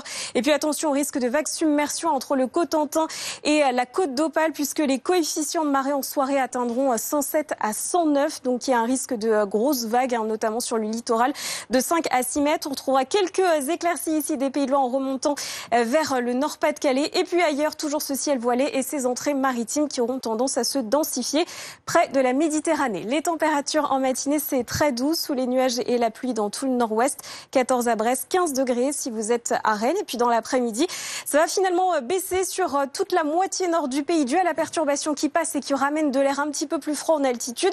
Donc finalement, entre le matin et l'après-midi, dans le nord-ouest, on va perdre 2 à 3 degrés. Vous voyez, 12 degrés ici à Brest ou encore à Rennes. Il en faisait 15 en matinée. 16 degrés pour Paris et ce sera toujours très doux sur l'extrême sud du pays avec 21 degrés à Biarritz, voire même localement 22, 23 degrés au pied des Pyrénées. Et je vous le disais, à partir de lundi, l'anticyclone revient. Il promet un temps plutôt calme pour la semaine prochaine avec un ciel chargé sur les reliefs, quelques averses, la neige également sur les Alpes du Nord qui illustre parfaitement le changement de masse d'air avec des températures qui vont baisser mais qui resteront encore assez élevées pour la saison. Et vous voyez, Mistral, Tramontane qui vont se lever. Et donc le ciel sera bien dégagé près de la Méditerranée. Partout ailleurs, un ciel plutôt variable. Et pour la journée de lundi, de mardi, on retrouvera ces grisailles ici sur les régions centrales. Partout ailleurs, le soleil sera au rendez-vous.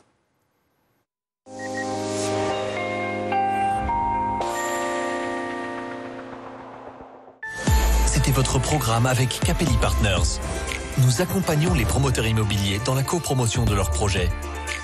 Inédit BFM TV, la première série documentaire sur l'affaire Daval. Il est manipulateur, il est caméléon. 2 soirées, 4 épisodes, 4 personnages. Je m'appelle Jean-Pierre Fouillot. J'ai vécu avec le meurtrier de ma fille 3 mois sans le savoir. Daval, la série, lundi 16 et mardi 17 novembre, 21h sur BFM TV.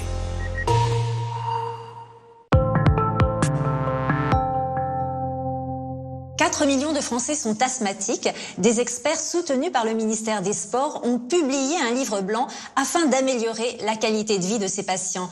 Docteur Mathieu Larousse, quelles sont les principales difficultés dénoncées par ce texte ? Le premier point, c'est d'améliorer le sous-diagnostic de la maladie et donc l'accès des patients aux mesures du souffle. Le deuxième point, c'est le suivi en ville qui est encore insuffisant, avec parallèlement la nécessité d'améliorer les prescriptions des corticoïdes inhalés qui permettent de traiter les bronches sans avoir d'impact secondaire sur le reste de l'organisme. Le troisième point, c'est leur accès aussi à l'activité physique et aux techniques d'amélioration de leur qualité de l'air au travail et à la maison. Est-ce que des asthmes insuffisamment traités peuvent s'aggraver ? Absolument, un dépistage précoce et un suivi régulier sont nécessaires pour éviter les passages aux urgences, les hospitalisations et même les décès. Merci et à très bientôt pour une nouvelle Minute Santé.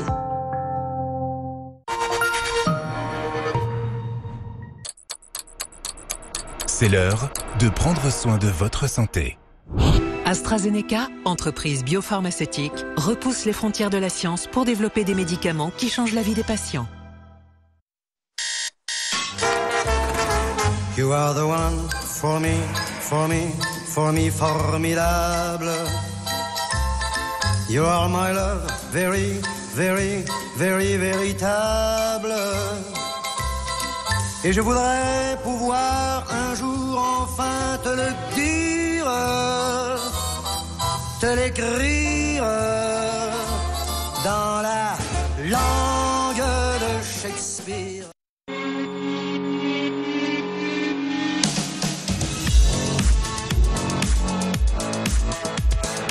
Avec Peugeot Direct, découvrez toutes nos nouveautés et dialoguez avec nos experts depuis chez vous sur Peugeot.fr. Et en ce moment, profitez d'une offre exclusive pour toute commande à distance.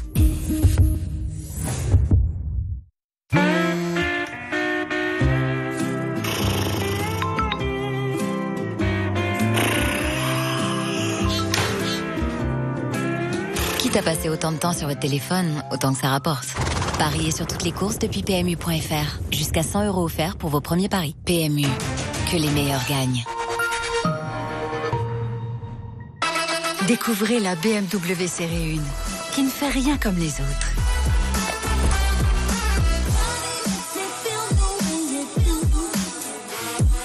Rien comme les autres, et qui n'a vraiment pas froid aux yeux. Dis ma Série 1, tu nous réchauffes un peu l'ambiance. BMW Série 1, une et unique.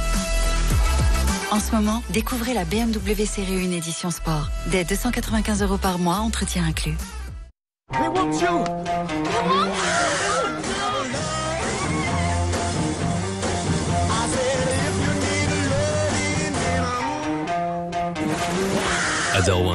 Azzaro Wanted by Night, par Azzaro. Savoir qu'on peut compter sur les autres, qu'on est toujours là, pour vous. Avoir confiance, toujours. Parce qu'on est plus qu'un numéro. Ces valeurs, ce sont les nôtres. Nous les partageons avec le Paris Saint-Germain et tous les membres American Express depuis plus de 170 ans. Retrouvez nos vidéos avec le Paris Saint-Germain sur americanexpress.fr/valeurs. Le nouveau SUV 100% électrique MG débarque en France. Ça donne envie d'essayer.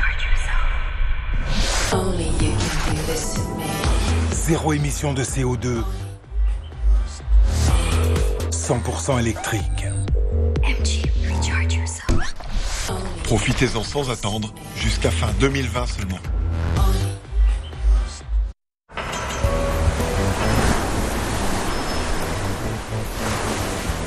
La vie est une aventure.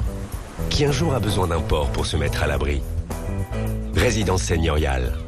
Votre port d'attache. Là, là, là aussi. Encore là, là, là, et puis là. Ce n'est pas une impression. Vous avez bien vu cette voiture partout. C'est normal. Renault Zoé est leader de l'électrique en France et en Europe. Renault continue d'assurer votre mobilité. Et pour bénéficier du bonus écologique 2020 de 7 000 €, rendez-vous sur Renault.fr. C'est la 3e fois cette semaine que vous leur faites des pâtes. Et ça commence à faire beaucoup de pâtes. Ne devenez pas un papate. Kitok, c'est 16 nouvelles recettes chaque semaine. Tous les ingrédients frais et les fiches recettes livrées chez vous. Kitok, le panier à cuisiner. Pour nous chez Opel, l'heure est venue de briser les codes. D'ouvrir la voie à la révolution électrique. L'heure est venue de vous affranchir des contraintes grâce à l'excellence de la technologie allemande. L'heure est venue de découvrir l'Opel Corsa i 100% électrique. Changez pour l'électrique à partir de 159 € par mois. Découvrez l'ensemble de la gamme Opel Corsa sur opel.fr. Merci d'être avec nous sur BFM TV à la une du journal de 15h. Le Covid, les prochains jours seront décisifs, dit Emmanuel Macron dans un message posté sur Twitter. Alors que Jean Castex prépare une stratégie sur le temps long, Santé publique France évoque quelques signes d'amélioration. Mais la situation est très différente selon les régions. Et c'est dans le mépris total des règles sanitaires que quelques 300 personnes se sont réunies hier soir pour une fête dans un pavillon de Joinville-le-Pont en région parisienne. La police qui les a ensuite évacués a été prise à partie. Retour sur les faits dans un instant. Une centaine d'élus ont adressé hier une lettre ouverte à Emmanuel Macron. Ils demandent notamment que 1% du plan de relance soit consacré aux territoires en décrochage. Les explications dans un instant de l'une des signataires de cette lettre, la maire de Calais, Natacha Bouchard. Invité exceptionnel de Ruth El-Krief sur BFM TV, Nicolas Sarkozy est revenu sur le volte-face de Ziad Takieddine dans le dossier de financement libyen de la campagne présidentielle française de 2007. Reportage à suivre.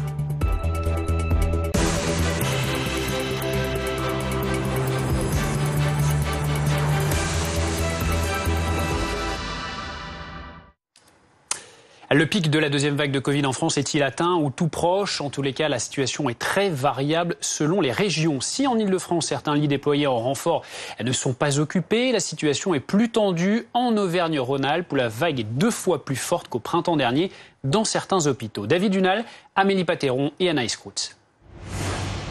Dans cet hôpital des Hauts-de-Seine, les 22 lits de réanimation sont tous occupés. On a dû ouvrir des lits en plus et réquisitionner un service annexe pour en faire de la réanimation. Donc on est full Covid. Pour le personnel soignant, la prise en charge de ces patients est toujours éprouvante.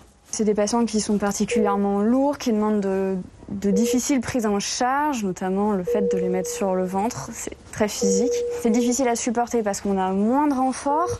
C'est difficile à supporter parce qu'on a eu des proches, des collègues qui ont été très gravement touchés. En revanche, ces 10 lits de réanimation créés dans cette unité de chirurgie restent inoccupés. Alors c'est une unité qui était complètement pleine lors de la première vague de mars, avril, mai. On a finalement plutôt de la réserve en termes de lits d'hospitalisation en réanimation. Ça ne veut pas dire que c'est confortable parce que ces lits, évidemment, c'est des lits qui sont nécessaires pour les activités médicales et chirurgicales qu'on a déprogrammées et donc annulées. Sur ce graphique, on voit que le nombre de lits de réanimation occupés en région Île-de-France est moins important que lors de la première vague. Je pense qu'il y a l'hospitalisation conventionnelle dans nos hôpitaux. On a un recul suffisamment important, je pense maintenant de plusieurs jours, pour penser qu'on a atteint ce fameux plateau et qu'on commence une certaine décrue. Donc si l'Île-de-France commence à aller mieux, elle peut servir de soupape de sécurité pour d'autres régions. Et c'est d'ailleurs ce qui a déjà eu lieu cette semaine, avec un certain nombre de transferts d'Auvergne-Rhône-Alpes. Une région justement où le nombre de personnes en réanimation dépasse celui atteint en avril. En Isère, par exemple, 2 fois plus de personnes se trouvent en réanimation que lors du pic de la première vague. Nous sommes à bloc, si je peux parler comme ça. C'est-à-dire que les capacités d'accueil en réanimation sont maintenant extrêmement diminuées. Au CHU de Grenoble, 370 patients Covid sont hospitalisés. L'hôpital a pu s'organiser pour éviter toute saturation. On parle de cette situation contrastée avec vous, docteur Olivier Rogeau. Bonjour, merci d'être avec nous sur BFM TV. Vous êtes infectiologue au centre hospitalier Métropole Savoie. On l'a vu dans ce reportage, la région Auvergne-Rhône-Alpes est la région la plus touchée en France par cette deuxième vague.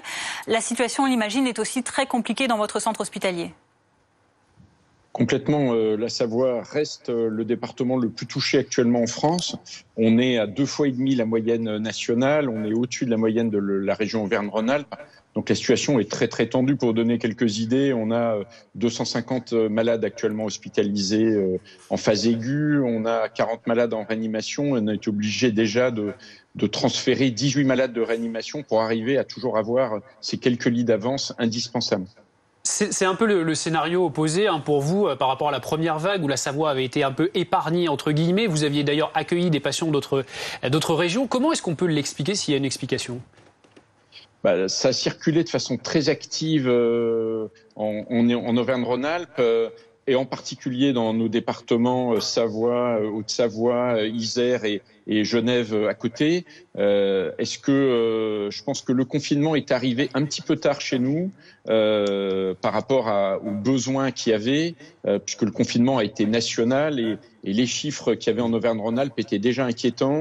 Le couvre-feu n'avait pas réussi à vraiment faire son effet. Par contre, là, aujourd'hui, je dirais que on commence sans doute à atteindre le plateau. Quand on voit les derniers chiffres épidémiologiques, on voit que ça y est, au niveau des chiffres, on commence à avoir un taux d'incidence dans la population qui diminue.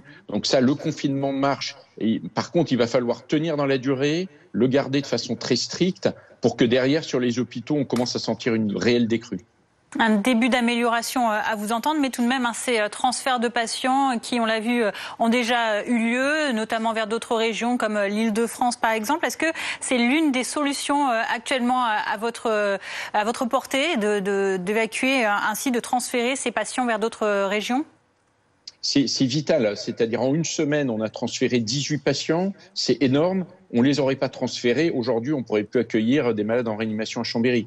Donc vraiment, ça a été, je pense, un gros plus par rapport à ce qui s'était fait à la première phase, où là, on a pu s'organiser, on a pu anticiper, et on essaye toujours, comme c'était mis dans votre reportage, d'avoir des lits de médecine, mais aussi de réanimation d'avance pour pouvoir faire face à tout moment, puisqu'on paye, je dirais, 15 jours après ce qui se passe dans la population générale au niveau de l'hospitalisation et de la réanimation. Donc pour nous, on reste sur une situation qui est très tendue, même si ça commence peut-être, et on espère que ça va se confirmer, à se détendre un petit peu au niveau des chiffres dans la population générale. Ça veut dire que vous restez malgré tout confiant, docteur ? On reste confiant, j'espère qu'on a passé le pic. Maintenant, c'est vraiment... Tout est dans les mains de la population générale. C'est-à-dire que si on crie victoire trop tôt, les gens vont se détendre. On a l'impression en Savoie que depuis une semaine, le confinement est beaucoup mieux respecté parce que les gens ont eu un peu peur et c'est quelque part une bonne chose. Par contre, il faut vraiment là se responsabiliser et il va falloir tenir dans la durée parce que sinon, on risque d'aller vers une troisième vague. Merci beaucoup, Dr Olivier Rogeau. Je le rappelle, vous êtes infectiologue au centre hospitalier Métropole Savoie pour cet éclaircissement sur la situation, notamment en Auvergne-Rhône-Alpes.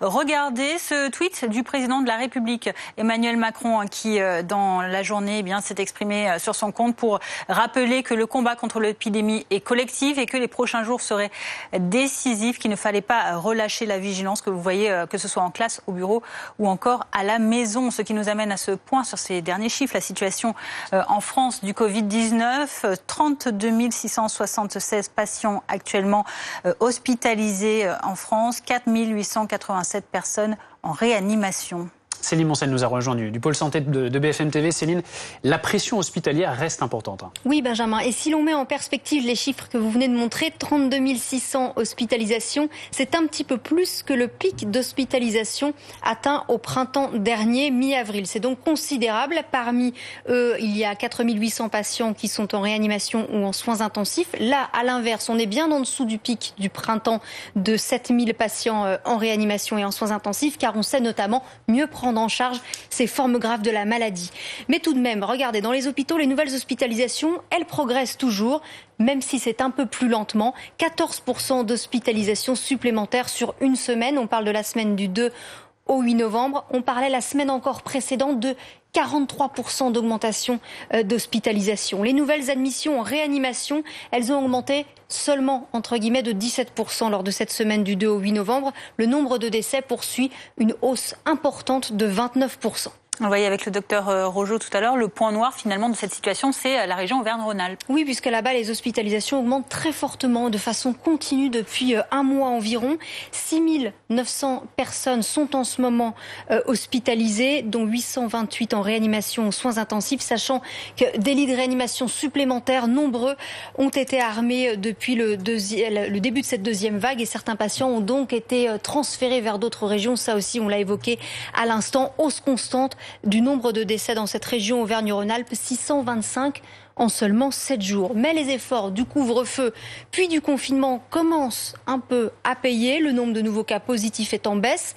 23 700 cas positifs enregistrés hier en 24 heures. Souvenez-vous, on parlait de 30 000, 40 000 nouveaux cas par jour depuis fin octobre. Il y a donc là une nette baisse qui, on verra si elle se poursuit dans les jours qui viennent. En tout cas, moins de cas, cela veut dire moins d'hospitalisation et de patients en réanimation d'ici 2 à 3 semaines. Mais pour cela, il va donc falloir que cette tendance à la baisse se confirme et donc il va falloir conserver toute notre vigilance. Merci beaucoup Céline. Alors nous sommes en plein confinement et pourtant une fête a réuni hier plus de 300 personnes à Joinville-le-Pont dans le Val-de-Marne. Ça s'est passé donc la nuit dernière. Les policiers ont été appelés pour un tapage nocturne. Sur place, ils découvrent un pavillon transformé en boîte de nuit. La fête a vite dégénéré avec des bousculades et des jets de projectiles. On écoute les détails de l'adjoint au maire de la commune.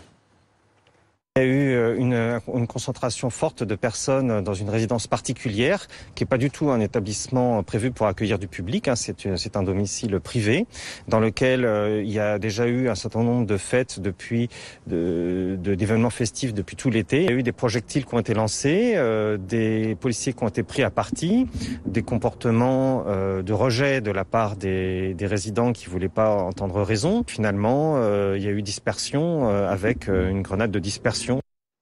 Le gouvernement a décidé de renforcer les contrôles. Gérald Darmanin a demandé en début de semaine au préfet de la fermeté dans les contrôles, estimant qu'il était temps désormais de faire respecter un peu plus cette mesure. Hilal El Aflahi, Michael Flores avec Paul Biloquet. Sur cette route reliant Marseille à Cassis, impossible de passer au travers. Gendarmes et policiers contrôlent chaque véhicule. Le motif de votre déplacement, monsieur, là ? Je vais travailler.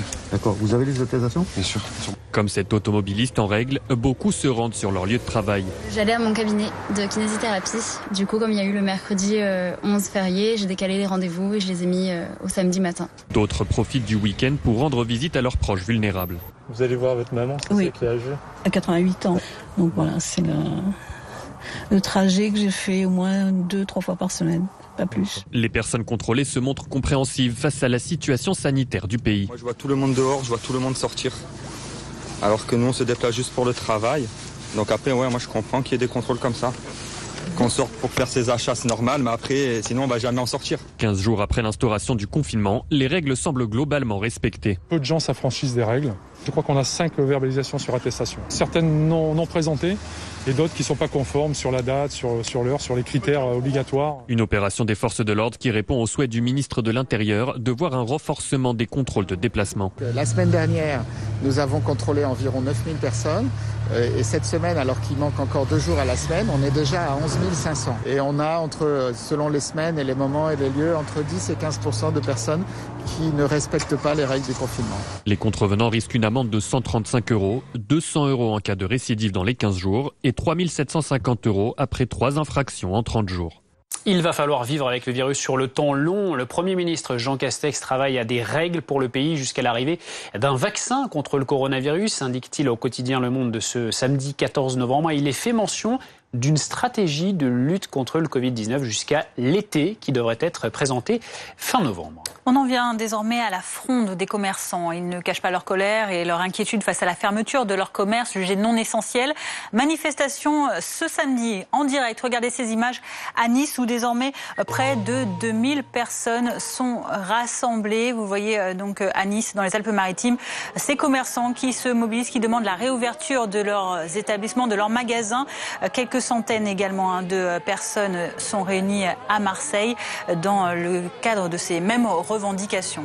Oui, et on rappelle que Jean Castex avait annoncé jeudi que des premières mesures d'allègement pourraient intervenir à compter du 1er décembre, strictement limitées au commerce, si les données sanitaires le permettent. Et par ailleurs, les restaurateurs et cafetiers préparent eux un recours contre leur fermeture imposée. Par ailleurs, une centaine d'élus ont adressé hier une lettre ouverte à Emmanuel Macron pour alerter notamment sur la hausse de la pauvreté en France. Et ils demandent notamment que 1% du plan de relance soit consacré aux territoires en décrochage. La maire de Calais, Natacha Bouchard, est signataire de cette lettre. Elle était notre invitée un peu plus tôt. Cette lettre, je l'ai signée parce que depuis le début de cette crise, comme vous le savez, nous les maires, nous mettons en place ces dispositifs qui nous sont imposés pour enrayer l'épidémie. Cependant, nous sommes vraiment très inquiets sur la situation dans nos quartiers prioritaires et on voit bien qu'il y a en fait une dégradation sociale pour laquelle il faut lutter. Il ne faudrait pas qu'il y ait un décrochage supplémentaire et que cela en arrive à des situations sociales fragilisées qui viennent en rupture en fait avec le lien que l'on crée avec elles depuis des années. Par conséquent, il est vraiment important que dans ce grand plan de relance qui accompagne toute la partie privée de l'économie, qui est bien sûr nécessaire, nous ne soyons pas en fait les oubliés et que ces populations fragiles ne puissent plus avoir de possibilité d'être en raccord avec les collectivités, les centres sociaux, les centres de loisirs, les associations qui encadrent en fait ces politiques, les associations d'économie sociale et solidaire qui sont un lien entre ceux qui sont décrochés des formations. Aujourd'hui, nous n'avons pas de réponse claire, de stratégie forte, puissante, affichée et nous faisons donc des propositions dans ce sens pour augmenter de façon assez conséquente les emplois aidés pour ne pas continuer à désocialiser ces personnes fragiles, mais pour aider aussi des situations plus précaires, pour ne pas décrocher nos jeunes qui le sont suffisamment de par ce contexte sanitaire et pour faire en sorte que les familles puissent trouver des accompagnements à la hauteur de leurs difficultés. Natacha Bouchard, cette lettre, cette date, elle correspond au 3e anniversaire du discours de Tourcoing en 2017, dans lequel Emmanuel Macron avait annoncé un plan de mobilisation nationale pour ces quartiers populaires sur lesquels vous alertez aujourd'hui. Est-ce que selon vous, il n'y a pas eu de suite ? J'aurais tendance à dire qu'en tous les cas, nous n'avons pas vu sur les territoires, dans le cadre des projets politiques de la ville et des financements, des hausses en fait de dotation et le fait d'avoir supprimé les emplois aidés a été un événement cruel et socialement et pour les organismes ou collectivités. Je tiens à rappeler que ces emplois sont utiles pour permettre à des gens de pouvoir se resocialiser et se former. Il n'y a pas eu non plus d'affichage fort et puissant sur la politique de la ville telle qu'on l'avait connue à l'époque de Jean-Louis Borloo. Et donc on a plutôt l'impression d'être un peu relégué à un second rang dans l'ensemble de ces dispositifs. Et voyant aujourd'hui aussi la fracture en fait inédite due au virus, eh bien c'est pas le moment de lâcher. Pourquoi ? Parce que on va avoir des personnes qui vont être désocialisées, qui auront reperdu tout un tas de repères, qui restent de faire des grosses bêtises et qu'on aura du mal en fait à un moment donné à raccrocher.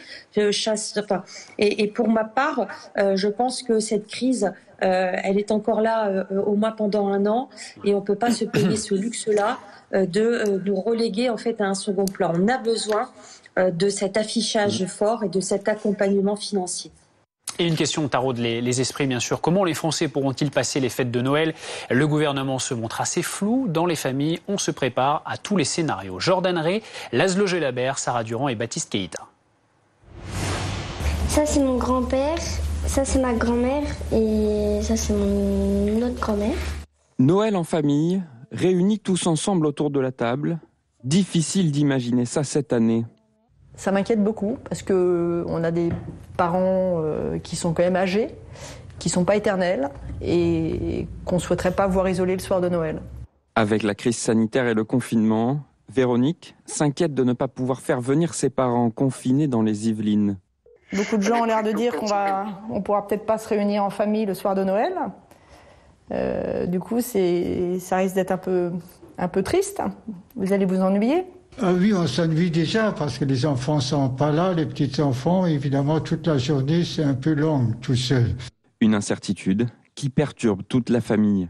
Ça rend la vie très très difficile et ça donne beaucoup de tensions supplémentaires. On est déjà inquiet pour la santé des membres de la famille, pour sa propre santé. En plus, on est dans l'incertitude, vraiment, on ne peut rien préparer, rien envisager. D'ici fin novembre, l'exécutif devrait se prononcer sur un éventuel allègement des mesures et les possibilités de déplacement pour les vacances de Noël. Nicolas Sarkozy était l'invité exceptionnel de Ruth Elkrieff sur BFM TV. L'ancien président s'est exprimé en exclusivité au sujet de la rétractation de Ziad Takieddine, révélée la veille dans le dossier du financement libyen de la campagne présidentielle de 2007. Ziad Takieddine qui a été entendu, selon nos informations, 4 fois par les magistrats dans le dossier libyen. Il n'a jamais été placé sous contrôle judiciaire. Nicolas Sarkozy, lui, contre-attaque avec dans le collimateur la justice. Marine Scherrer. Je suis stupéfait. Est-ce que la France est un État de droit et une démocratie ? C'est la contre-attaque de Nicolas Sarkozy, une charge contre la justice française. Lorsque M. Takieddine m'a accusé, dans l'instant, une information judiciaire a été ouverte. Des dizaines de policiers, des millions d'euros, plusieurs juges sont mobilisés jour et nuit depuis 8 ans. Si on a fait une enquête sur un ancien chef de l'État, sur les seules déclarations de M. Takieddine... Il faudrait en faire une sur le juge. Madame, ce n'est pas à moi d'en décider.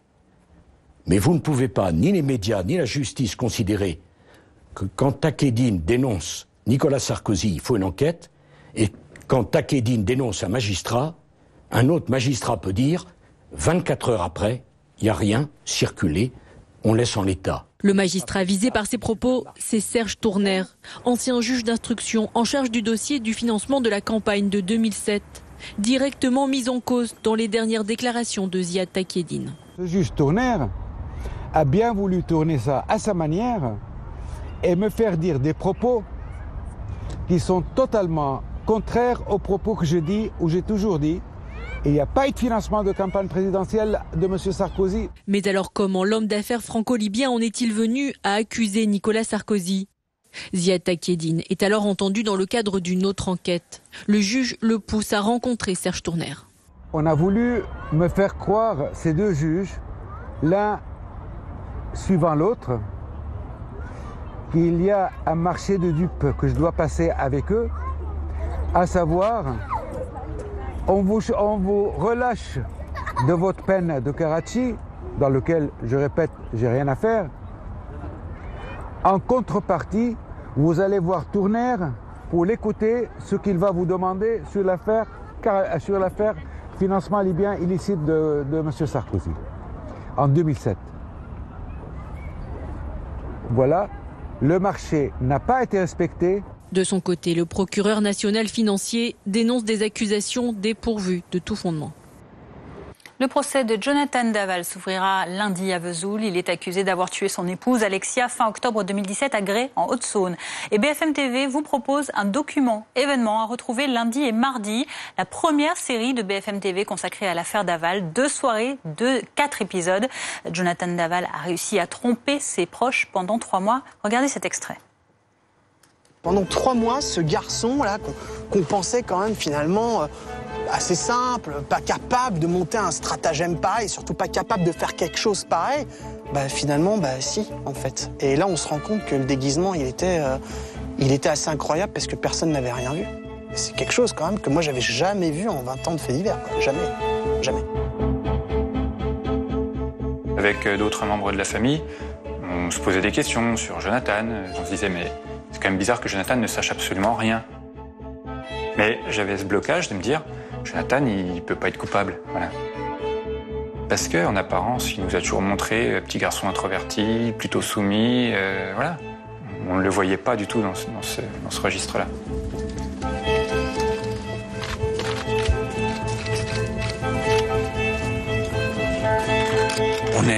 on est au plus près possible de lui, on le soutient le plus possible, on pleure avec lui,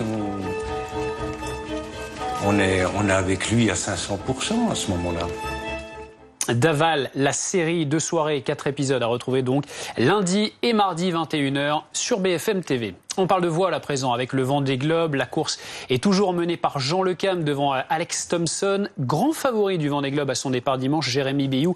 Et lui, arrivé ce samedi au Sables-d'Olonne, contraint de faire demi-tour mercredi après avoir percuté un objet flottant non identifié. Ces équipes vont tenter de procéder aux nombreuses réparations nécessaires avant d'envisager un nouveau départ qui pourra se faire jusqu'au 18 novembre, 14h20, comme le prévoit le règlement. À suivre sur BFM TV, plus de 300 personnes qui font la fête dans un pavillon à Joinville-le-Pont dans le Val-de-Marne. Et ce, en plein confinement. La police est intervenue et les choses ont dégénéré. On y revient dans le prochain journal.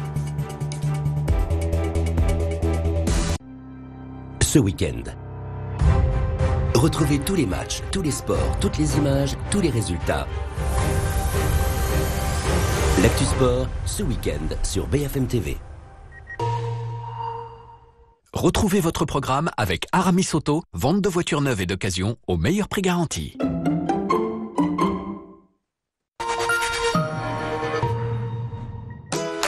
Avec laposte.fr, les jours de pluie, j'imprime mes timbres depuis chez moi. Imprimez vos timbres depuis chez vous sur laposte.fr. Assez de prise de tête. Assez de temps perdu. Assez des imprévus. Hey Volkswagen, emmène-nous à l'école. En revanche, ça, on n'en a jamais assez. Un beau jour dans une jolie forêt.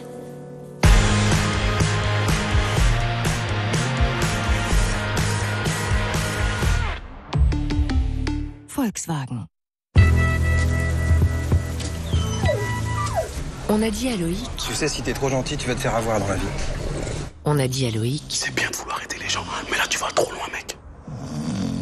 Nous, à la Caisse d'épargne, on a aidé Loïc à créer son entreprise solidaire. Caisse d'épargne, vous êtes utile. Le monde change, évolue. Jeep aussi. Nous devons repenser l'usage de nos ressources. Nous adapter.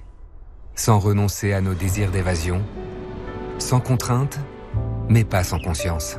À l'heure où Jeep devient hybride, vous êtes plus libre que jamais. Nouvelle Jeep 4xe hybride rechargeable, à partir de 325 € par mois. Avec Jeep chez vous, notre réseau vous conseille et vous accompagne à distance jusqu'à la livraison de votre Jeep. Détails sur jeep.fr.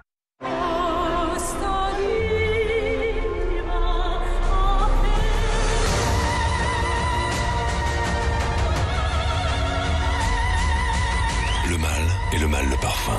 Les parfums des hommes de Jean-Paul Gaultier. T'es venu seul, comme on s'est dit? Tu me prends pour qui? Tant mieux, parce qu'eux, ils peuvent tout voir sur leur nouveau téléviseur TCL. Téléviseur TCL, des couleurs QLED avec le contraste mini LED. TCL. Innovation, opportunité, défi, mais aussi nouvelle tension. Tout va vite. L'information, vous y avez accès. Mais l'analyse, qui vous la donne? Nous nous appelons l'Express, mais nous prenons le temps. Le temps pour vous raconter l'histoire qui se cache derrière les gros titres. Depuis notre création en 1953, nous faisons appel aux plus grands penseurs pour apprendre du passé et anticiper demain. Indépendant, ouvert sur l'international, libéral, l'Express assure un traitement en profondeur de l'actualité pour vous offrir une perspective globale sur les sujets qui comptent vraiment. Vous voulez prendre les bonnes décisions ? Dans cette nouvelle époque, rejoignez le Nouvel Express. Découvrez dès maintenant tous nos articles en illimité et profitez de notre offre d'abonnement papier, digital et podcast à seulement 1 € par mois sans engagement. Rendez-vous sur l'express.fr. L'Express, savoir quoi penser de ce monde.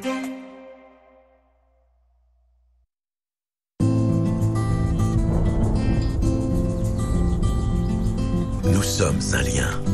Un lien qui n'oublie personne et surtout pas les plus fragiles. Un lien qui restera toujours solide, même dans les moments difficiles. Un lien sur lequel vous pourrez toujours compter pour vivre sereinement. Nous sommes une nouvelle mutuelle qui se construit pour et avec vous. Nous sommes ASU. Aesio, décidons ensemble de vivre mieux. Là, là, là aussi. Encore là, là, là, et puis là. Ce n'est pas une impression. Vous avez bien vu cette voiture partout. C'est normal. Renault Zoé est leader de l'électrique en France et en Europe. Renault continue d'assurer votre mobilité. Et pour bénéficier du bonus écologique 2020 de 7 000 €, rendez-vous sur Renault.fr.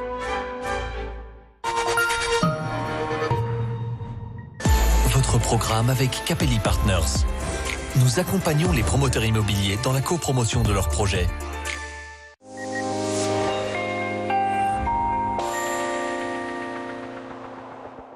Une météo calme ce samedi avec un beau ciel bleu ici à Bordeaux, des températures très agréables, 18 degrés donc au mercure. En revanche, et vous allez le voir sur l'animation satellite, ce sera beaucoup plus agité donc pour cette journée de dimanche, avec donc une dépression qui circule sur les îles britanniques que vous allez voir donc juste ici, qui renvoie cette perturbation assez active qu'on va retrouver d'ailleurs ce dimanche matin dans tout le nord-ouest du territoire. Elle apportera des pluies localement soutenues des Charentes en remontant vers les Hauts-de-France.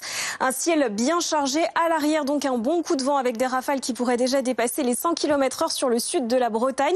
À l'avant, ce sera bien ensoleillé avec quelques entrées maritimes ici autour du golfe du Lion. Et donc dans l'après-midi, la perturbation va progresser donc un petit peu. On va la retrouver vraiment du sud-ouest vers le nord-est avec des pluies toujours localement soutenues. Attention au risque de submersion marine entre le Cotentin et le Boulonnais, puisque les coefficients de marée en soirée seront bien élevés. Il y aura beaucoup de vent comme vous le voyez ici, même à l'intérieur des terres. Toujours ces entrées maritimes ici dans le sud-est, et donc les températures attendues en matinée seront très douces dans le nord-ouest. On a une masse d'air donc vraiment très douce pour la saison. Vous voyez que donc avec le passage de la perturbation, ça va un petit peu se rafraîchir.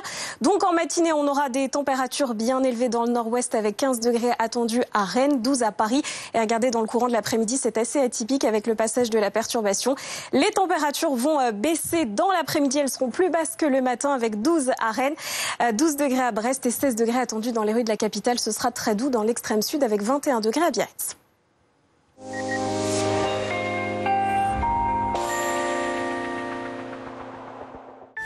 C'était votre programme avec Capelli Partners.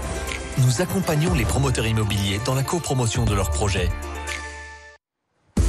Bientôt 15h30 à la une sur BFM TV, cette soirée improbable à Joinville-le-Pont. Quelques 300 personnes se sont réunies dans une maison pour y participer à une fête sans aucun respect des règles sanitaires.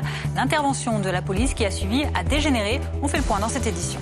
Concernant cette épidémie de Covid, la situation est très différente selon les régions. Si en Ile-de-France, l'amorce d'un fléchissement des entrées dans les hôpitaux est constatée, c'est beaucoup plus compliqué en Auvergne-Rhône-Alpes, région la plus touchée.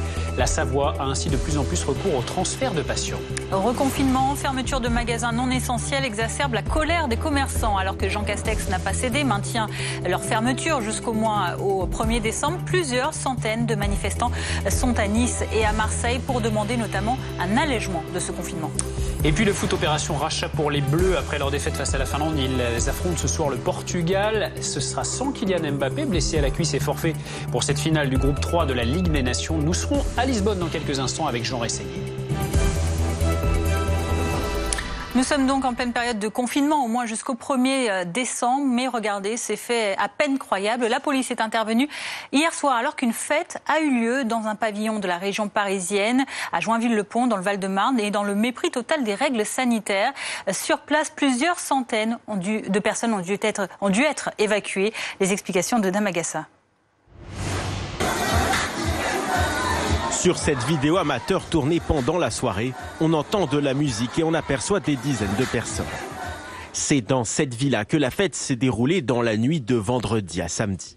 Appelés pour tapage nocturne peu avant 2h du matin, les policiers parviennent à pénétrer dans la maison et découvrent la fête clandestine. Plusieurs centaines de personnes qui étaient rassemblées et qui avaient transformé le pavillon en une boîte de nuit géante. L'événement se déroule au mépris des gestes barrières. Sous les yeux des policiers, plusieurs fêtards se battent entre eux, puis se retournent finalement contre les forces de l'ordre. Ils ont été victimes de jets de projectiles, divers jets de projectiles, et ils ont pu, finalement, mes collègues ont pu s'en sortir en faisant usage de grenades lacrymogènes. Les centaines de fêtards se mettent alors à fuir précipitamment. Aucune personne n'est interpellée ni verbalisée.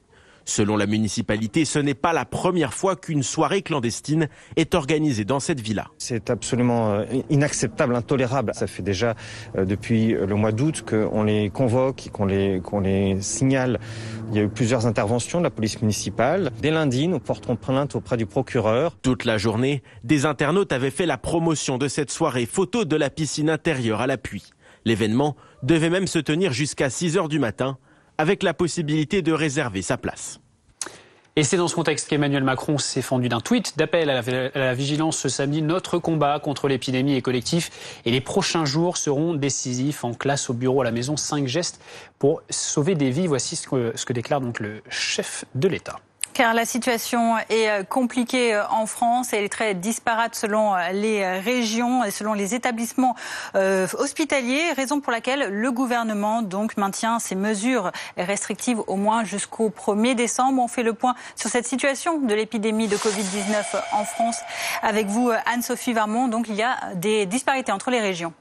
Oui, tout à fait. Et tout d'abord, au niveau national, eh bien, on dénombre 1 929 000 cas, 1 922 000, un peu plus même, c'est-à-dire plus de 23 794 en 24 heures. Au niveau du taux de positivité, on est à 17,7% et au niveau du nombre de décès, on est à 43 892, soit plus 467 en 24 heures. Et au niveau des départements, eh bien, il y en a 99 qui sont actuellement jugés en vulnérabilité.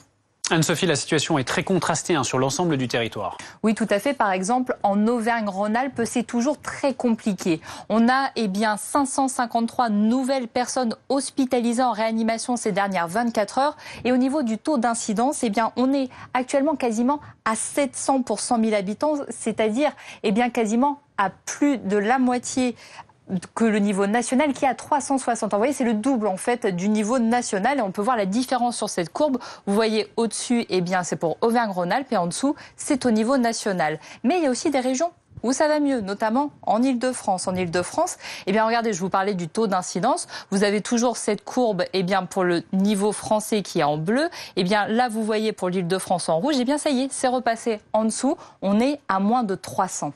Anne-Sophie, au vu de cette situation, est-ce que le pic est en vue ?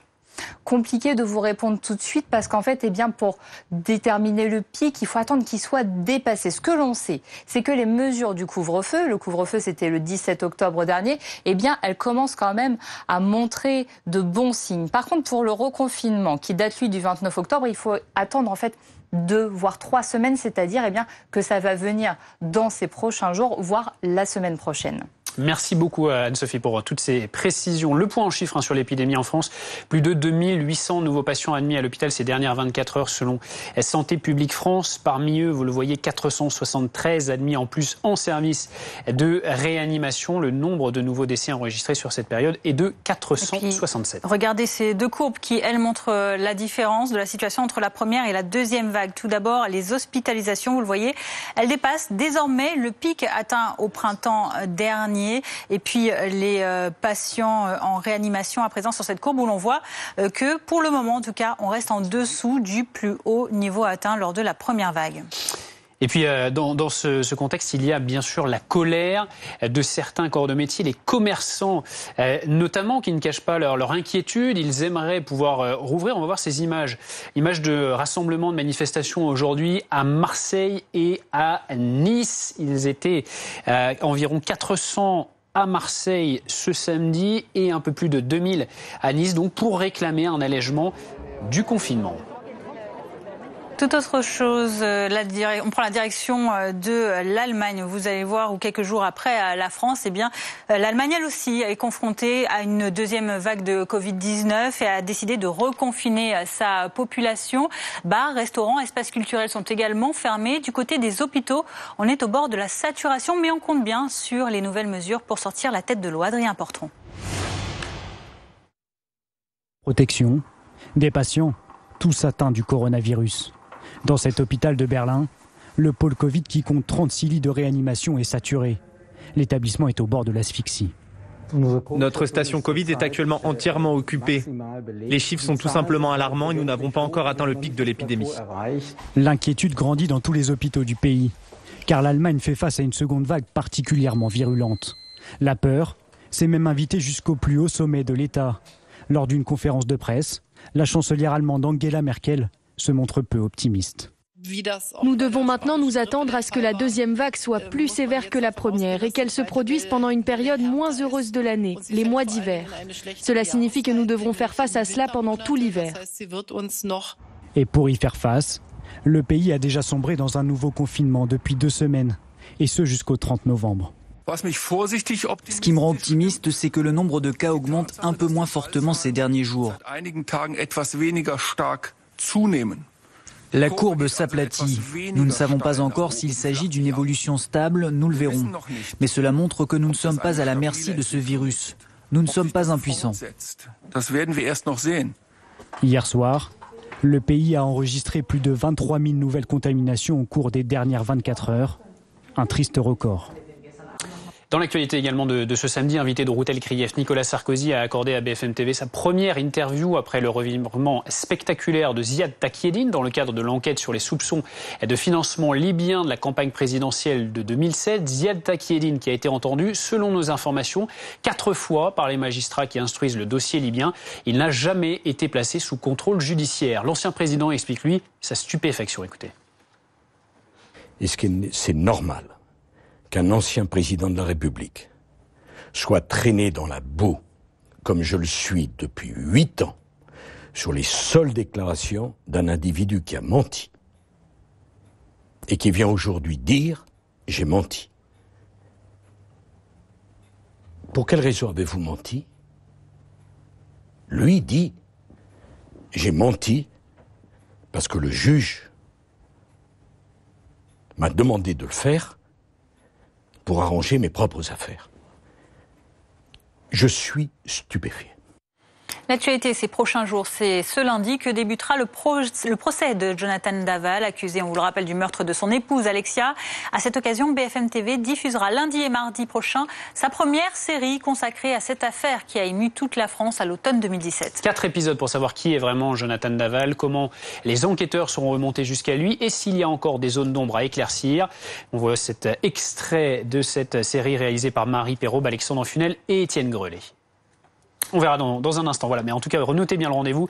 2 soirées, 4 épisodes, lundi et mardi à 21h sur BFM TV. On va parler foot dans un instant. On va rejoindre Jean Rességuier dans quelques minutes à Lisbonne. Il y a ce match Portugal-France pour la Ligue des Nations. C'est une finale dans ce groupe 3, mais ce sera sans Kylian Mbappé, forfait, blessé à la cuisse. BFM Business, première sur l'info économique et financière. Bonjour à tous, bienvenue dans votre matinale de l'économie. L'ouverture s'annonce effectivement difficile. Chaque jour, retrouvez les invités qui font l'actualité. Ils ont trahi leur entreprise. Il faut qu'il y ait un problème pour qu'il y ait une entreprise, il faut qu'il y ait quelque chose à résoudre. L'expertise de la rédaction et des spécialistes de leur secteur. Les réponses aux questions que vous vous posez. La France repart, s'informe et s'exprime sur BFM Business. Découvrez la BMW Série 1, qui ne fait rien comme les autres.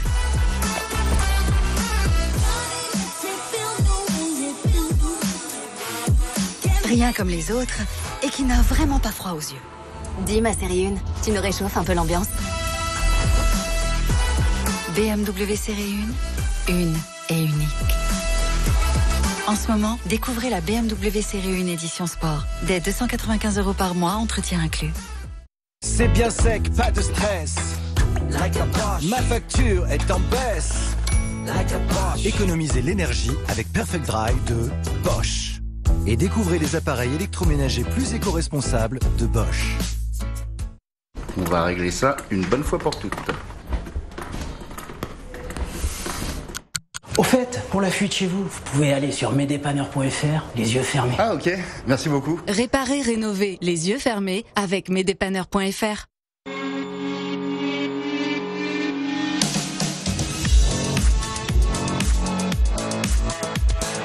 Avec Peugeot Direct, découvrez toutes nos nouveautés et dialoguez avec nos experts depuis chez vous sur Peugeot.fr. Et en ce moment, profitez d'une offre exclusive pour toute commande à distance.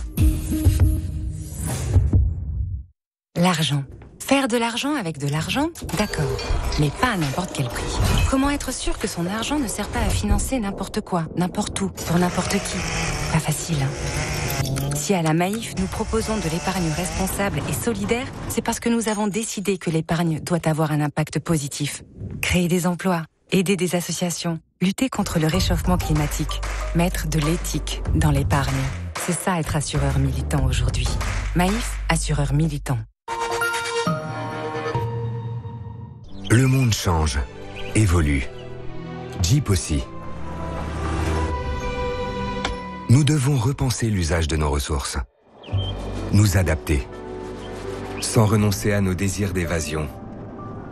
Sans contrainte, mais pas sans conscience. À l'heure où Jeep devient hybride, vous êtes plus libre que jamais. Nouvelle Jeep 4xe hybride rechargeable à partir de 325 € par mois. Rendez-vous sur jeep.fr. Des jumeaux. Oui, David est bientôt papa. Alors bon, c'est peut-être le bon moment pour trouver le bon emploi près de chez lui, qui lui laisse assez de bon temps. Non parce que bon, des jumeaux quoi. Mais ça va aller. Avec le bon emploi à la bonne distance de la maison, tout va bien se passer, David. Le bon coin, le bon pour tous. Téléchargez l'appli.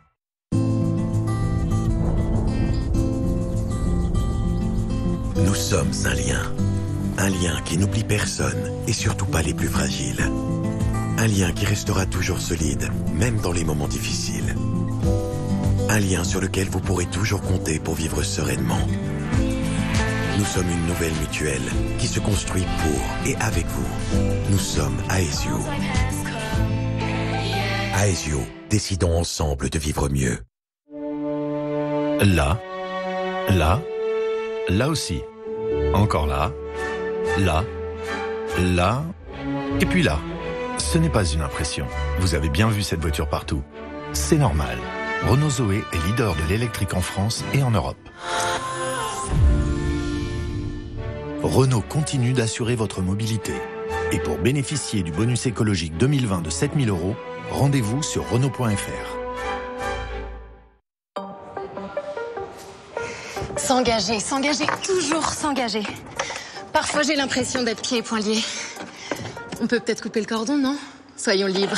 Libre, mais entre de bonnes mains. Avec NG Home Service, l'entretien de votre pompe à chaleur ou de votre chaudière, c'est sans prise de tête et vous partez quand vous voulez. J'agis avec NG Home Service.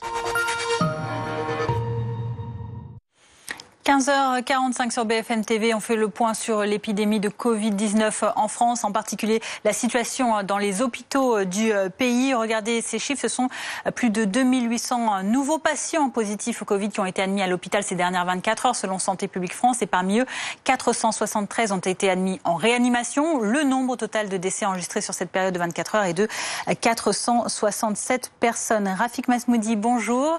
Vous êtes médecin urgentiste à l'hôpital Georges Pompidou à Paris. On voit cette situation, bien que Jean Castex ait annoncé une baisse de contamination de 16% lors de sa prise de parole jeudi. Quelle est concrètement la situation que vous voyez évoluer, vous, à l'hôpital Pompidou ?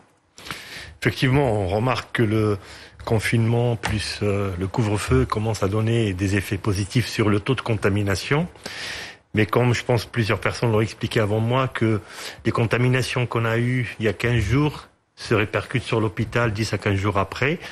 Donc il y a des situations qu'il faut suivre, le taux de contamination et en même temps la tension hospitalière qui pour le moment reste un peu mieux, mais dans certaines régions elle reste très très tendue. Les prochains jours seront décisifs, dit aujourd'hui Emmanuel Macron, c'est aussi votre avis ? Tout à fait, dans 15 jours je pense si on arriverait à diminuer le taux de contamination au-dessous de 5000, on a choisi 5000 pour pouvoir surtout gérer la tension hospitalière. Et surtout, le deuxième, je pense que c'est surtout voir si l'hôpital est capable de recevoir d'autres patients. C'est surtout ça qui compte. On a vu parce que certaines régions, ils sont vraiment en difficulté. L'Île-de-France, ça a l'air de s'améliorer. Mais Rhône-Alpes, Auvergne, ça reste très compliqué pour le moment. Et justement, cette région Auvergne-Rhône-Alpes, elle a dû procéder à des transferts de patients, notamment en direction de la région Île-de-France. Est-ce que vous avez été concerné par certains de ces transferts ? Tout à fait. Il fallait être solidaire comme on a vécu la première vague. Heureusement qu'ils étaient là pour nous. Et dans notre hôpital, nous, on a reçu 3-4 patients qui venaient de Rhône-Alpes et aussi du Nord. Et tous les hôpitaux de la PHP, ils sont en train d'aider leurs collègues pour pouvoir au moins passer ce cap qui est un peu difficile parce que leurs capacités sanitaires, elles sont dépassées, ils sont en plus de 140% dans certaines régions et c'est très difficile. Il faut savoir que par rapport à la première vague, il n'y a pas que les Covid qui sont là, il y a les autres patients aussi qui occupent les lits de réanimation. Et donc c'est pour ça que les chiffres, on dit 4800, mais plus les autres patients qui sont en réanimation, qu'on continue heureusement à soigner. Donc c'est pour ça qu'il faut qu'on baisse le Covid pour pouvoir déjà accueillir les autres et pouvoir travailler dans des conditions plus optimales. Cette légère amélioration, on reste très prudent bien évidemment, on va voir comment ça évolue, mais on peut, selon vous, estimer que c'est grâce aux mesures, au confinement, ça peut commencer à se chiffrer ça? Ah oui, bien sûr, il y a aucun problème, on l'a déjà prouvé pour le premier confinement strict à la première vague. Et je pense que le maître mot, c'est casser ce brassage social dans un sens. C'est difficile à le dire, mais il n'y a que ça pour le moment qui marche. Et les mesures barrières, donc les résultats sont liés effectivement à ce confinement et surtout la région à Paris sur le couvre-feu, ça donne quand même des résultats qui sont très importants. Est-ce que les 7700 lits qui sont disponibles actuellement en réanimation, selon les mots d'Olivier Véran il y a quelques jours, sont encore un petit peu à un spectre assez lointain? Est-ce qu'on a un peu de marge avant de les atteindre ou est-ce qu'on s'inquiète déjà? Moi, je réponds par une réponse, je dirais plutôt, il faut mieux éviter d'avoir des malades en réanimation que de dire on a plus de lits. Parce que la problématique de passer par la réanimation, on en parlera peut-être à un autre moment, on sera plus tranquille après cette crise énorme, c'est de dire ces patients-là qui passent en réanimation qu'on renvoie encore avec des séquelles qui sont très importantes. Mais la problématique, c'est pas lié qu'au palais de Covid. Je pense aussi aux autres patients. Il faut qu'on pense à eux. Les patients qu'on a déprogrammés, il faut des places en réanimation. On peut monter à 7000, 10 000, mais je pense sur le plan ressources humaines, ça devient très très compliqué. Le personnel commence quand même à avoir un peu de fatigue. Il y en a plein qui ont été contaminés. Il y en a qui sont partis à cause des conditions de travail. Donc ça devient très dur pour tout le monde. Et je tiens à remercier tous nos concitoyens qui subissent aussi à travers cette vague-là et cette épidémie, ce confinement, les commerçants, tout le monde est en train de participer pour qu'on puisse s'en sortir ensemble. Ça va durer encore un peu longtemps. Il faut qu'on change nos modes de vie, mais on va s'en sortir tous ensemble. Docteur Masmoudi, vous restez avec nous parce qu'on va vous retrouver dans le journal de 16h pour continuer à parler avec nous de cette épidémie de coronavirus. Dans l'actualité de ce samedi, il y a aussi du foot. Les Bleus doivent se racheter après leur défaite face à la Finlande mercredi. Ils affrontent ce soir le Portugal à Lisbonne. Lisbonne où on retrouve Jean Rességuier, journaliste RMC Sport. Bonjour Jean. Match décisif pour cette finale du groupe 3 de la Ligue des Nations. Ce sera sans Kylian Mbappé forfait. Oui, c'est l'information que l'on attendait ce matin, puisque déjà dès hier soir, on savait qu'il n'avait pas participé à la séance d'entraînement collective. Il était resté à part, comme ça a été le cas depuis le début du rassemblement, depuis son arrivée à Clairefontaine lundi, touché aux adducteurs, le principe de précaution. Aucun risque ne sera pris, avait dit en conférence de presse Didier Deschamps hier au stade d'Alouse. Ça veut dire que pour Kylian Mbappé, il n'est pas sur la feuille de match. Il est donc forfait pour cette rencontre et peut-être qu'il sera utilisé pour le match de mardi contre la Suède. En tout cas, très certainement que tout le monde est rassuré dans le sens où ce joueur, bien évidemment, pouvait être important pour le collectif de l'équipe de France dans un match aussi capital que ce déplacement au Portugal. Mais encore une fois, avec le PSG et avec l'équipe de France, les deux staffs médicaux avaient décidé de ne prendre aucun risque et de suivre le protocole sanitaire qui avait été mis en place pour essayer de remettre sur pied l'attaquant parisien de l'équipe de France. Pour le reste et pour ce match important, il faut oublier aussi la défaite à domicile de mercredi dernier en match amical face à la Finlande. Ce ne sera pas la même équipe et Didier Deschamps, en colère peut-être pas, mais en tout cas agacé et énervé par rapport à cette rencontre, va récupérer des titulaires, notamment Pavard en défense, avec également sur le côté gauche Lucas Hernandez, Varane et Kimpembe. Le milieu de terrain devrait s'organiser autour de Paul Pogba avec Kanté et l'attaque autour de Griezmann et d'Olivier Giroud, avec peut-être la possibilité de revoir Anthony Martial et Coman. Une composition d'équipe qui sera annoncée aux joueurs un petit peu plus tard dans la soirée, juste avant de monter dans le bus, de quitter leur hôtel et d'aller rejoindre le stade ici à Lisbonne, où cette rencontre, vous l'avez dit, est capitale. S'il y a un vainqueur ce soir, eh bien ce vainqueur sera assuré de participer à la finale à 4 en octobre 2021. Merci Jean Rességuier en direct de Lisbonne où se jouera donc ce soir ce match Portugal-France en Ligue des Nations. Tout de suite, la météo.